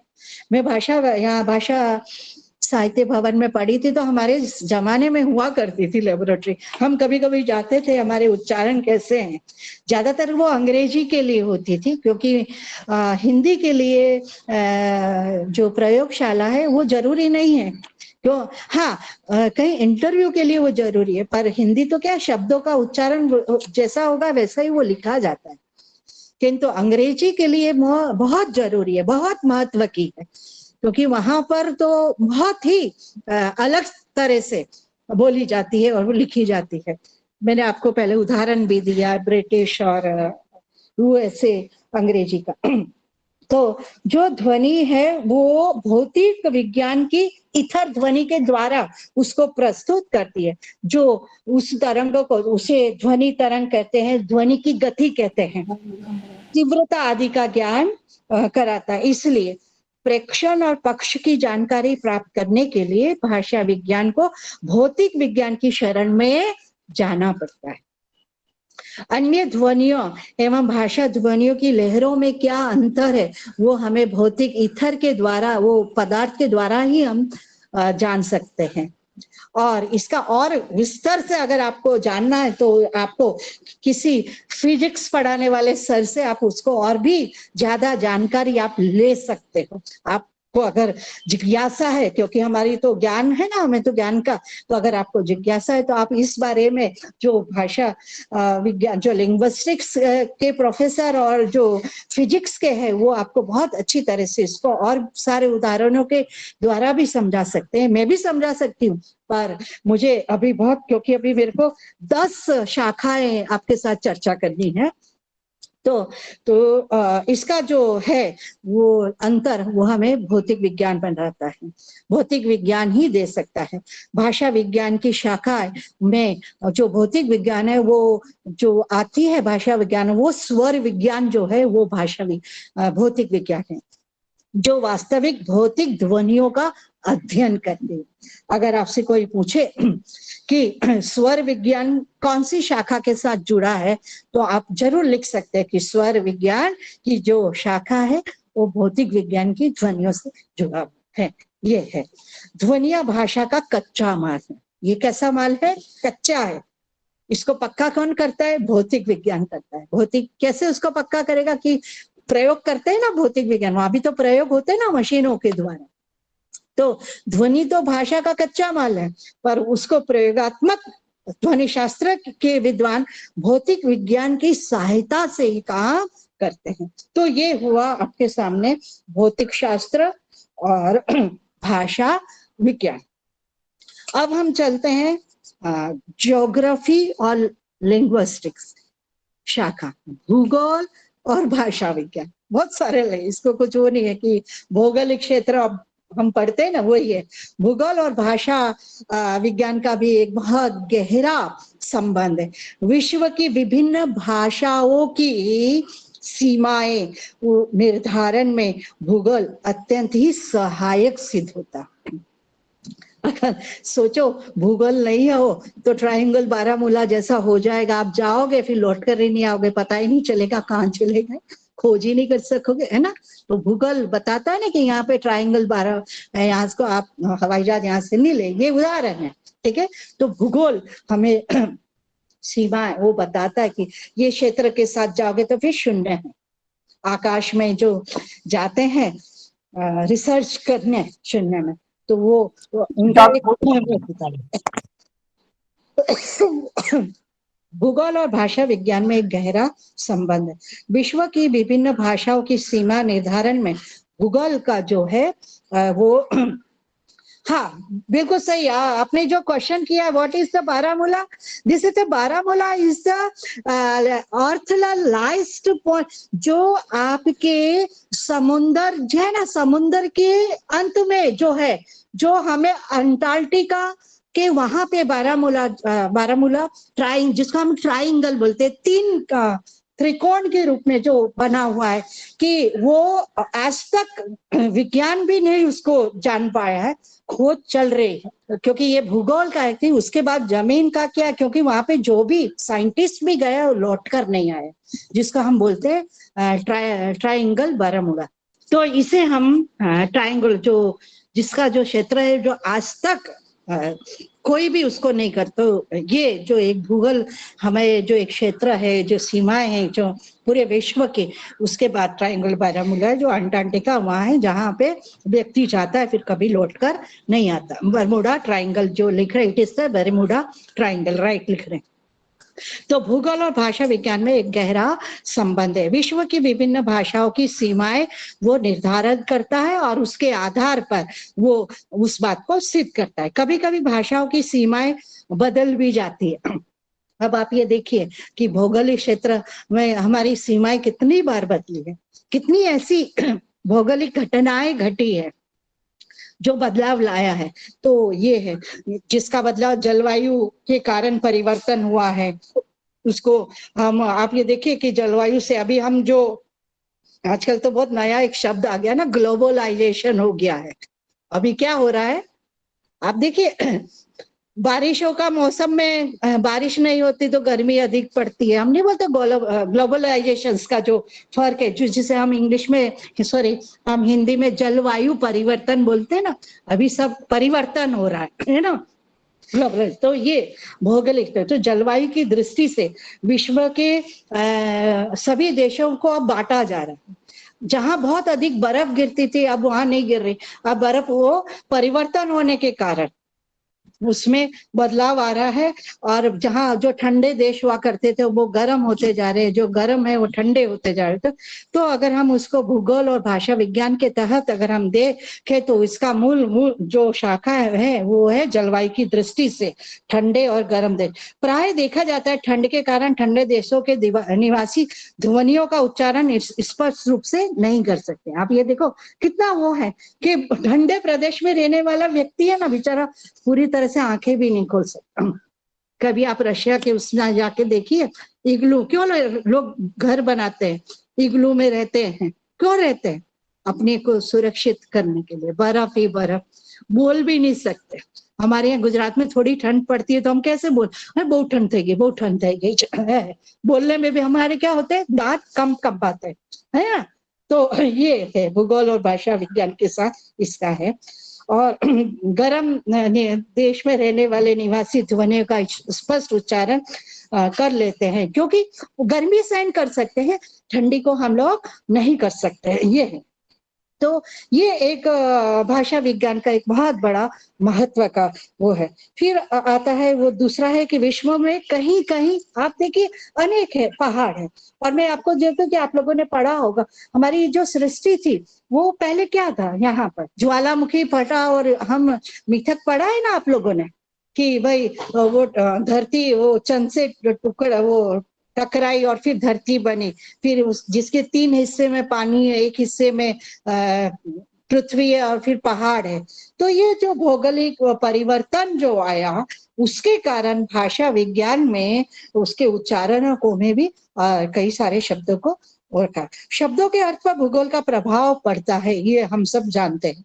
जैसे संस्कृत में केसर को कश्मीर कहा जाता है। अब आप देखिए कैसे केसर कश्मीर, केसर को कश्मीर कहते हैं। क्यों कश्मीर कहते हैं?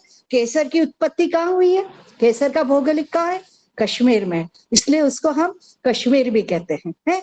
यहाँ केसर भूमि बोलते हैं। अगर हमने बोला केसर भूमि तो हम जानते ही है कश्मीर की बात कर। तो यहाँ पर अर्थ अलग है।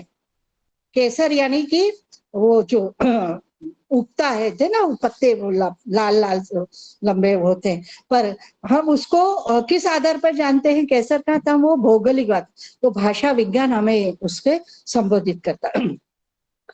इसी प्रकार संस्कृत में जो उड़द है, जैसे उड़द की दाल है, उसको कई भाषा में उसको कंबोज बोलते हैं, कहीं उसको काड़ू बोलते हैं, ये सारे उच्चारण।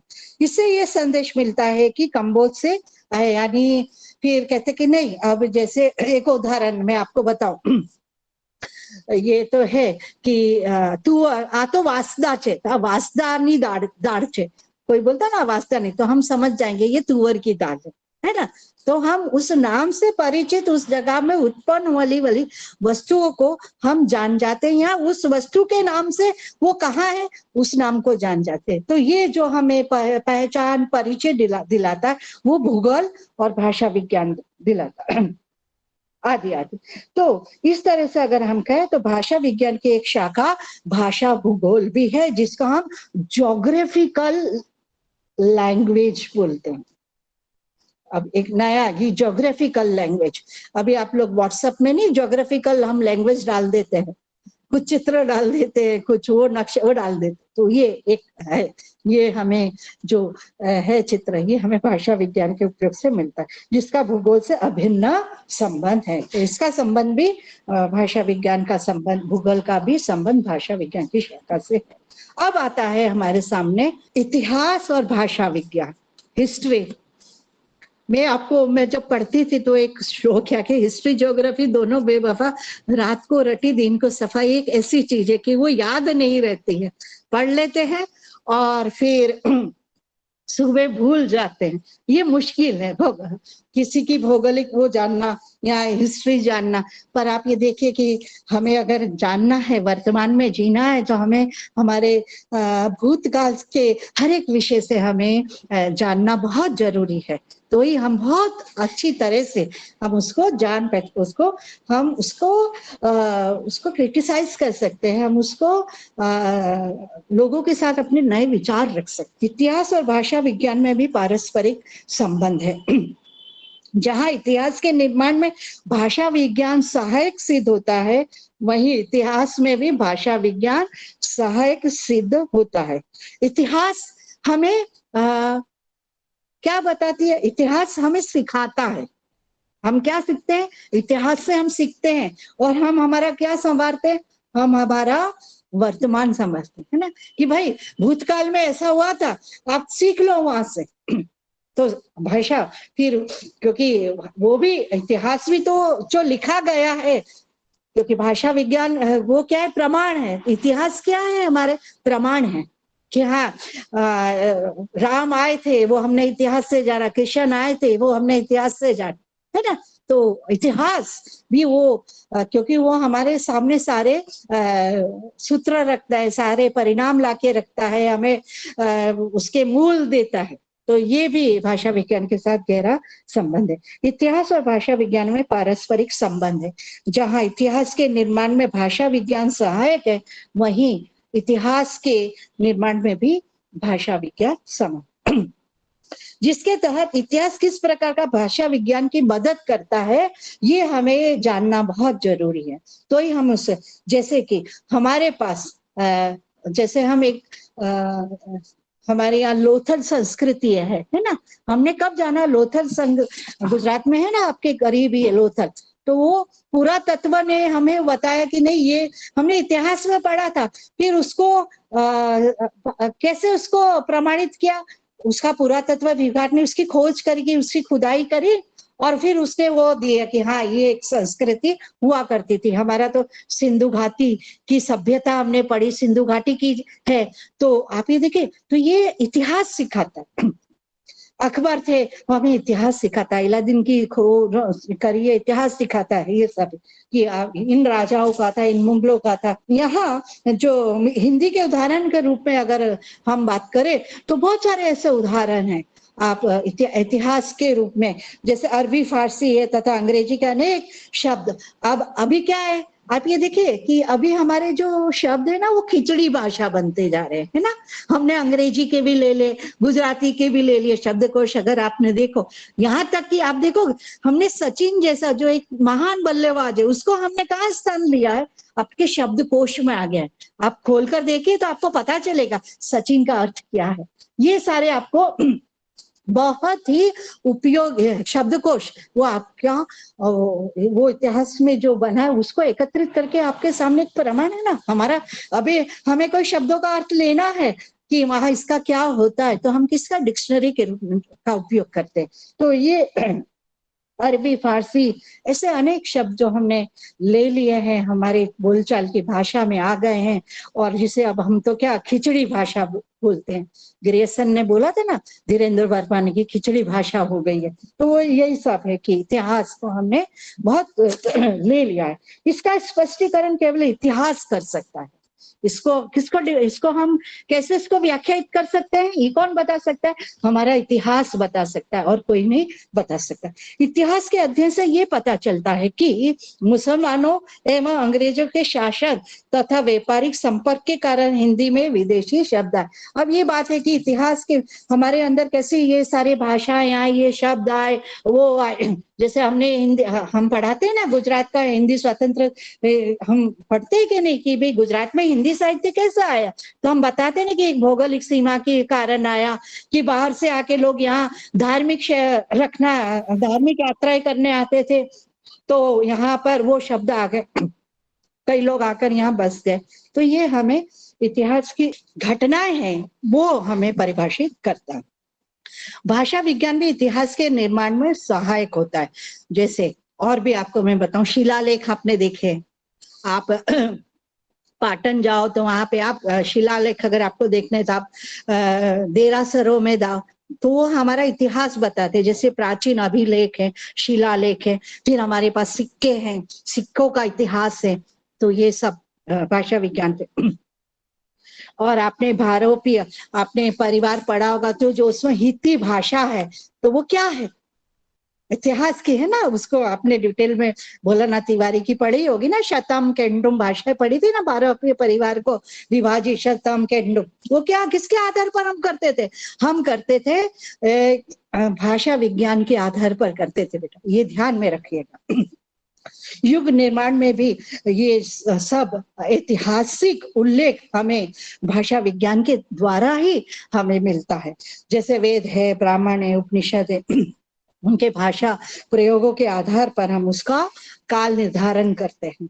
हम हिंदी साहित्य का इतिहास पढ़ाते हैं तो हम हिंदी का काल निर्धारण करते हैं ना, कि भाई कितने कालों में बटा था।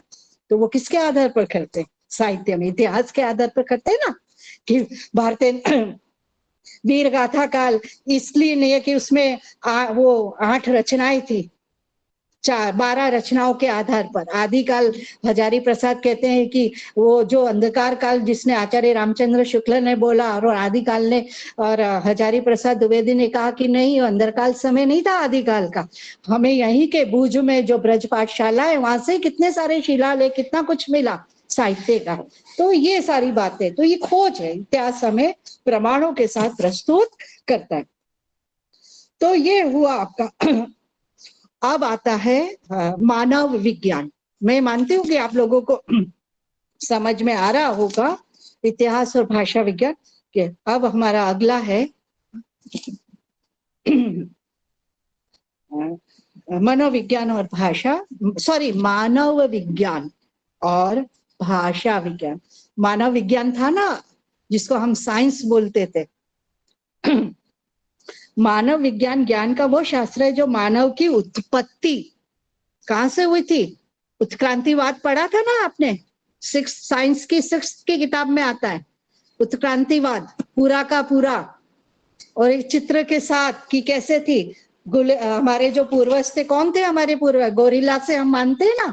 और फिर कैसे उत्क्रांति की, जिस चीज की हमें आवश्यकता नहीं पड़ी उस तरह से पहले गोरिल्ला की पूंछ हुआ करती थी, फिर वो कटी, फिर किस किस तरह से उसका विकास हुआ, और फिर वो क्या बना, मानव बना। इसलिए ये है, तो मानव ऐसे नहीं बना है, उसको भी कई भौगोलिक, कई ऐसी जलवायु परिवर्तन से उसको सामना करना पड़ा, और फिर वो अपने मूल रूप में उसका विकास हुआ, जिसको निर्वत शास्त्र भी बोलते हैं। ये विजय भाई मकवाना जी ने बहुत अच्छा लिखा।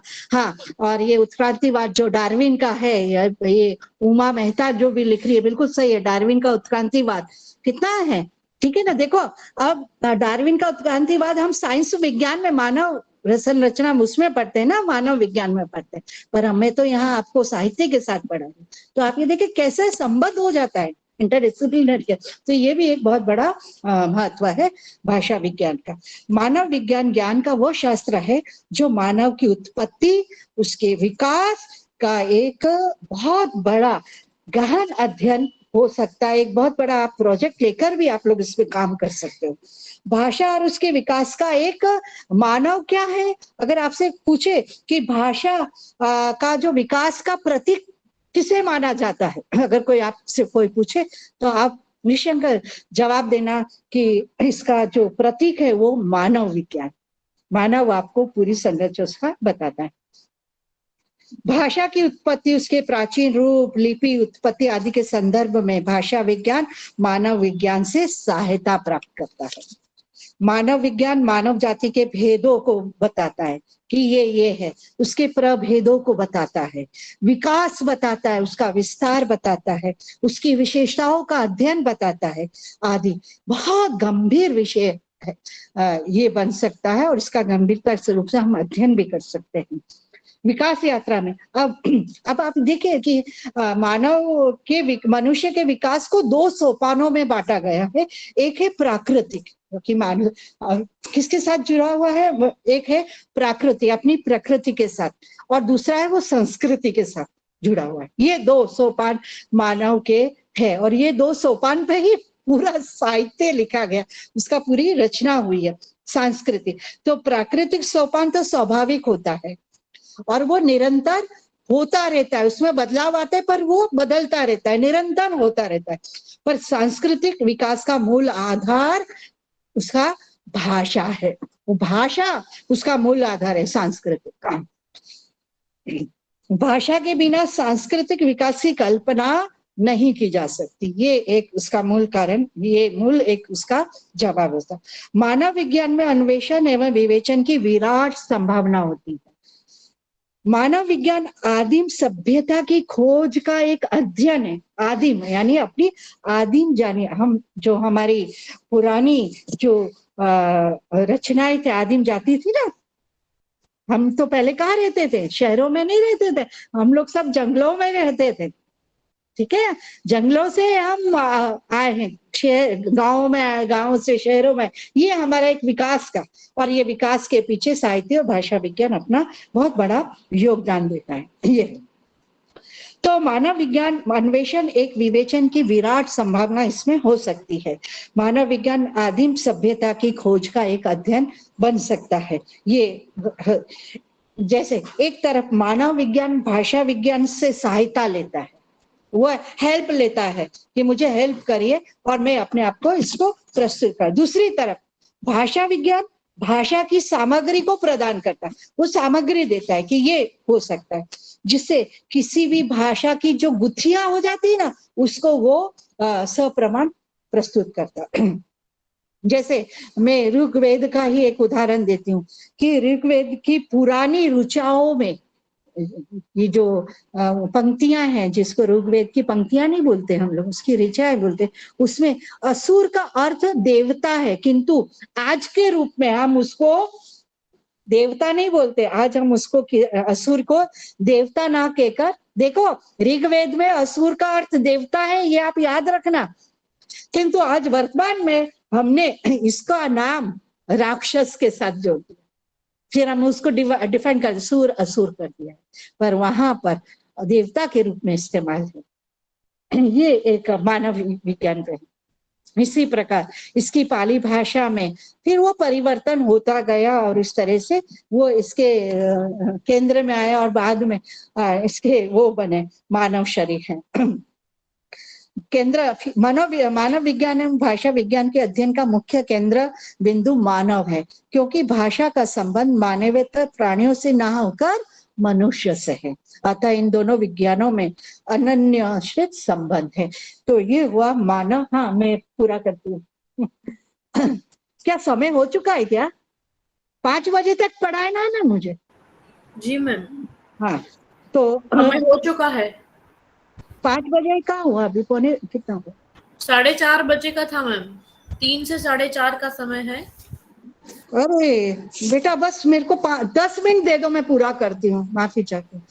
जो जी। मैंने तैयारी करी हो मैं आपको 5 मिनट्स में कर दो मैडम, जी मैम। 5 मिनट्स में कर दो। ठीक है मैम ठीक कर है, लीजिए कंप्यूटर। हाँ जी ओके ओके। ठीक है, माफी चाहती हूँ, 5 मिनट लेना जी चाह रही हूँ। मैम, माफी की कोई आवश्यकता नहीं है। आपको समझ आया जो मैं पढ़ा रही हूँ? हाँ जी मैम, 2016 Yes. याद आ गया आज। अब आप ये देखिए कि हमने मानव को जाना भाषा विज्ञान के साथ। अब हमारा है अगला जो शाखा है वो है समाज विज्ञान, जिसका संबंध हमने भाषा विज्ञान के थे। मनुष्य एक सामाजिक प्राणी है, वो बिल्कुल सही बात है। अतः समाज की व्यक्ति वो जो है कि हम किसके साथ जुड़े, समाज के साथ जुड़े, और अगर समाज नहीं तो हम मनुष्य नहीं है। तो सामाजिक व्यवस्था है ना, वो किसके लिए, मनुष्य के लिए। डिसिप्लिन समाज का अपनी, डिसिप्लिन नहीं हो तो फिर क्या होगा, आप उसका परिणाम जानते हैं। अतः सामाजिक हमारे मनोभाषा विज्ञान की एक बहुत बड़ी संपत्ति है, वो संपत्ति के रूप में काम करता है। भाषा एक सामाजिक संपत्ति है और मनुष्य के सामाजिक आचार विचार पर स्वाभाविक रूप से उसका प्रभाव पड़ता है, और इस प्रकार वो समाज विज्ञान एवं भाषा विज्ञान का विषय बन जाता है। हम प्रभावित होते हैं ना, हम हर एक समाज से हम प्रभावित होते हैं, और फिर हम क्या करते हैं, उसको अपनाते हैं, और फिर हम उसको अपने चलन, तो ये और उसको प्रभावित का मुख्य तो भाषा विज्ञान ही, लिंग्विस्टिक्स ही महत्व का है, ये आप ध्यान में रखिएगा। समाज विज्ञान एवं भाषा विज्ञान का विषय वो बन जाता। अतः ये दोनों विज्ञान एक दूसरे के निकट आ जाते हैं, एकदम करीब आ जाते हैं। हमारी जो सामाजिक व्यवस्था है हमारी, है ना, जिसको हमारी सामाजिक व्यवस्था थी ना पुराने में, वर्णाश्रम बोलते थे कि नहीं थे, है ना। सामाजिक व्यवस्था वर्णाश्रम व्यवस्था पर आधारित है ना। हमारी जो पूरी भारतीय संस्कृति की जो व्यवस्था है वो किस पर आधारित है, हमारे वर्णाश्रम के आधार पर। अतः अतीत की वर्ण व्यवस्था में ब्राह्मण, क्षत्रिय, जो 4 जातियां हैं उसका उल्लेख है, और उसका जो योगदान भी रहा है उसका भी इसके समाज ही हमें उसको बताता है कि ये है। ये जो है, ये मैं वैदिक कालीन की बातें करती हूँ, अपनी ओर से मैंने कोई वर्ण व्यवस्था अपनी ओर से नहीं बताई है, ये आपके वर्ण व्यवस्था हमारे आदिकालीन साहित्य में देखने को मिलती है, और उसके द्वारा वो व्यवस्था समाज में की जाती थी। जैसे ब्राह्मण है तो वो क्या करेगा, पूजा पाठ करेगा, क्षत्रिय है तो वो क्या करे, नहीं, ये सारी वर्ण व्यवस्था थी। आज भी समाज में से ये वर्ण व्यवस्था गई नहीं, आज भी।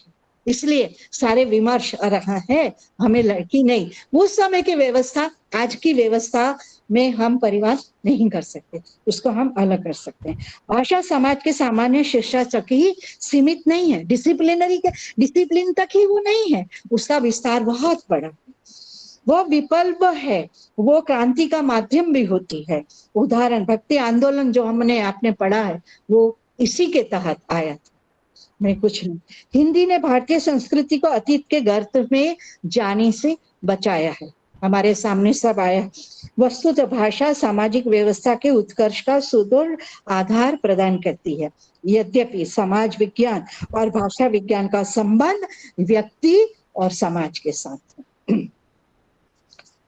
आपने राजनाथ शर्मा का निबंध भी पढ़ा होगा, पढ़ा था, क्या नाम था, समाज और साहित्य, है ना, निबंध था, बहुत सुंदर है, पढ़ना कभी कभी मिले तो।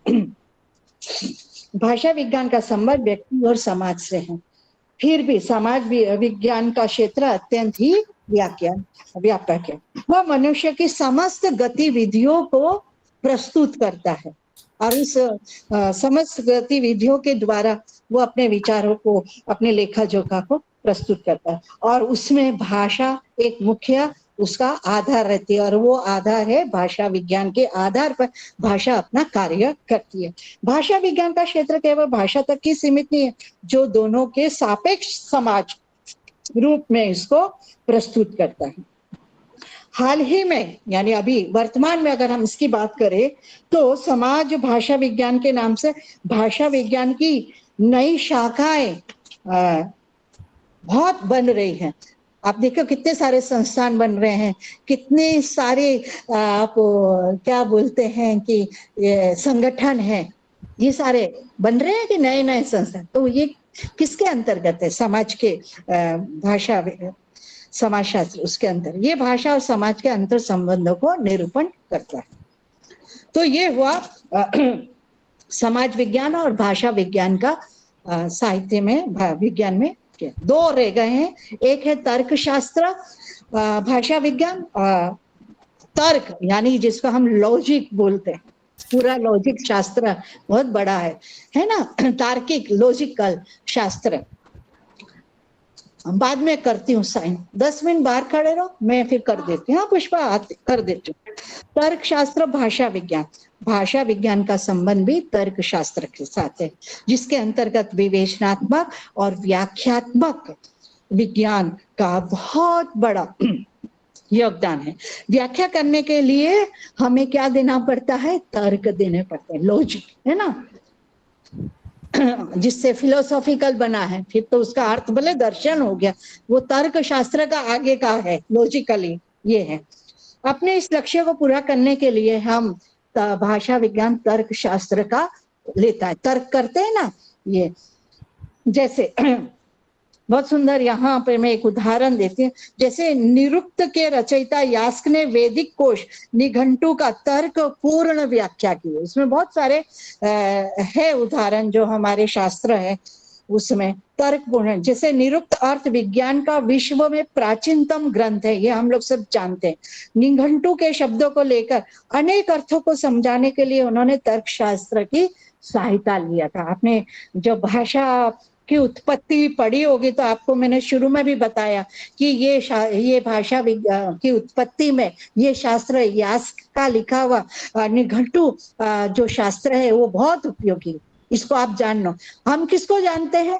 हम जानते हैं बेवेल की दीवार को जानते हैं, उसके द्वारा हम बोलते हैं कि क्योंकि वो पाश्चात्य हमने पढ़ा है, हम उससे जानते हैं। किंतु उसमें इतने सारे तर्क है। ये हमारा जो भारतीय साहित्य वेदकालीन शास्त्र है, जिसके अंतर्गत पूरे तर्क के आधार पर इसको पूरे शास्त्र को बताया है, उसको निष्कर्ष दिया गया। तर्क आपको निष्कर्ष देता है। इस प्रकार भाषा विज्ञान तर्क शास्त्र का हमेशा हमेशा ऋणी रहेगा।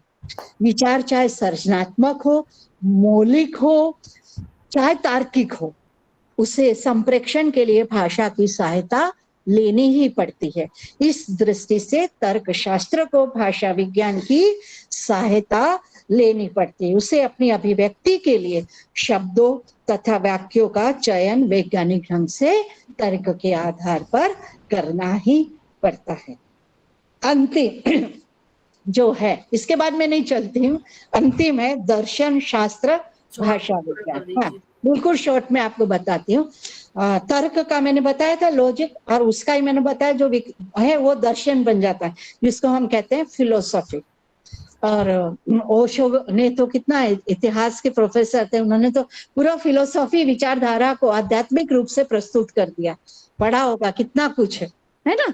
तो दर्शन शास्त्र और भाषा विज्ञान, दर्शन शास्त्र और भाषा विज्ञान के प्रमुख शास्त्र जो है वो भाषा विज्ञान का अर्थ विज्ञान है ना, वहां से इसकी उत्पत्ति हुई है दर्शन शास्त्र, अर्थ के आधार पर। 19वीं शताब्दी के पूर्व यूरोप में दर्शन शास्त्र के अध्येता भाषा में ज्यादा रुचि रखते थे। अब आप देखो, ये तो मैं आधुनिकता, ऐसा नहीं है, हमारे वैदिक कालीन में भी भाषा के अध्ययन के लिए वो दर्शन फिलोसॉफिकल बहुत बातें वो करते थे और उस पर ध्यान रखते थे। और पाश्चात्य में तो आपने पढ़ा ही है, क्यों नहीं। हाँ, सुकरात, प्लेटो, अरस्तु, ये क्या बात करते हैं? दर्शन की करते हैं कि नहीं करते? लॉन्जाइनस, कॉलरिज, कीट्स, शेली, जॉनसन, देरिदा, ये क्या है? सब है तो फिलोसॉफिकल बातें करते हैं ना लेखों के अंदर। तो ये आप देखो, और वहां पे भी आप ये देखो, देरिदा का मुझे विखंडनवाद, जिसे डिकंस्ट्रक्शन अंग्रेजी में बोलते हैं, वो ट्रायंगल की बात करते हैं ना, कि उन्होंने वो तोड़ा कि एक राजा फिर वो दो, पर जब देरिदा ने अपना डिकंस्ट्रक्शन लेकर आए तो उन्होंने क्या लिया है? समान लिया है। उन्होंने पाठ सूची के रूप में लिया। तो ये हमें फिलोसॉफिकल विचारधारा के रूप में हम इसको ले सकते हैं। और आप ये देखो कि यही विचारधारा भौतिकी भी दर्शन शास्त्र विचार फिलोसॉफी विचारधारा ही हमें इन जाति इन उसमें से हमें बताती है। जैसे बौद्ध धर्म है, उसका कितना सारा इतिहास है, पूरा बौद्ध धर्म है, पूरा किसमें है, क्या है उसमें, उद्देश्य है, उपदेश दिए गए हैं। और वो उपदेश क्या है, कौन से हैं, फिलोसॉफिकल दार्शनिक विचारधारा है ना, दार्शनिक विचारधारा जो हमें समाज में जीने के हर एक स्वरूप को बताते हैं। ये एक है। बौद्धों का अपोहवाद, जातिवाद, मीमांसों का शब्द, नित्यतावाद, ये सारे दर्शन शास्त्र के बहुत बहुत महत्व के शाखाएं विषयों के साथ इसके अलावा भी अब मैं अपना खत्म करती हूँ कि दर्शन शास्त्र की ही तरह भाषा विज्ञान में भाषा व्याकरण तथा भाषा विज्ञान का अलग अलग विस्तार है। अगर हम कहें अर्थ विज्ञान का भी एक दर्शन है, रूप विज्ञान का भी दर्शन है, जहां जहां जिसने जिसको फिलोसॉफिकल प्रस्तुत किया। इसके अलावा सांख्यिकीय, जिसका हम स्टैटिस्टिकल बोलते हैं, सांख्यिकीय गणित शास्त्र है, उसका भी एक अपना वो है। तो सांख्यिकीय जनसांख्यिकीय है, फिर गणित है, पूरा मैथ्स है, फिर भाषा शिक्षण है, फिर ये जो मैं आपको बोली पाठ भाषा शिक्षण है, ये भी दर्शन के तहत ही ये पुस्तक आती है। फिर काव्य शास्त्र की जो मैंने आपको बताया कि रस का जो है वो भी उसका। तो विभिन्न शास्त्रों से भाषा विज्ञान का संबंध कहीं ना कहीं अवश्य पाया जाता है। धन्यवाद, नमस्कार। जी धन्यवाद मैम।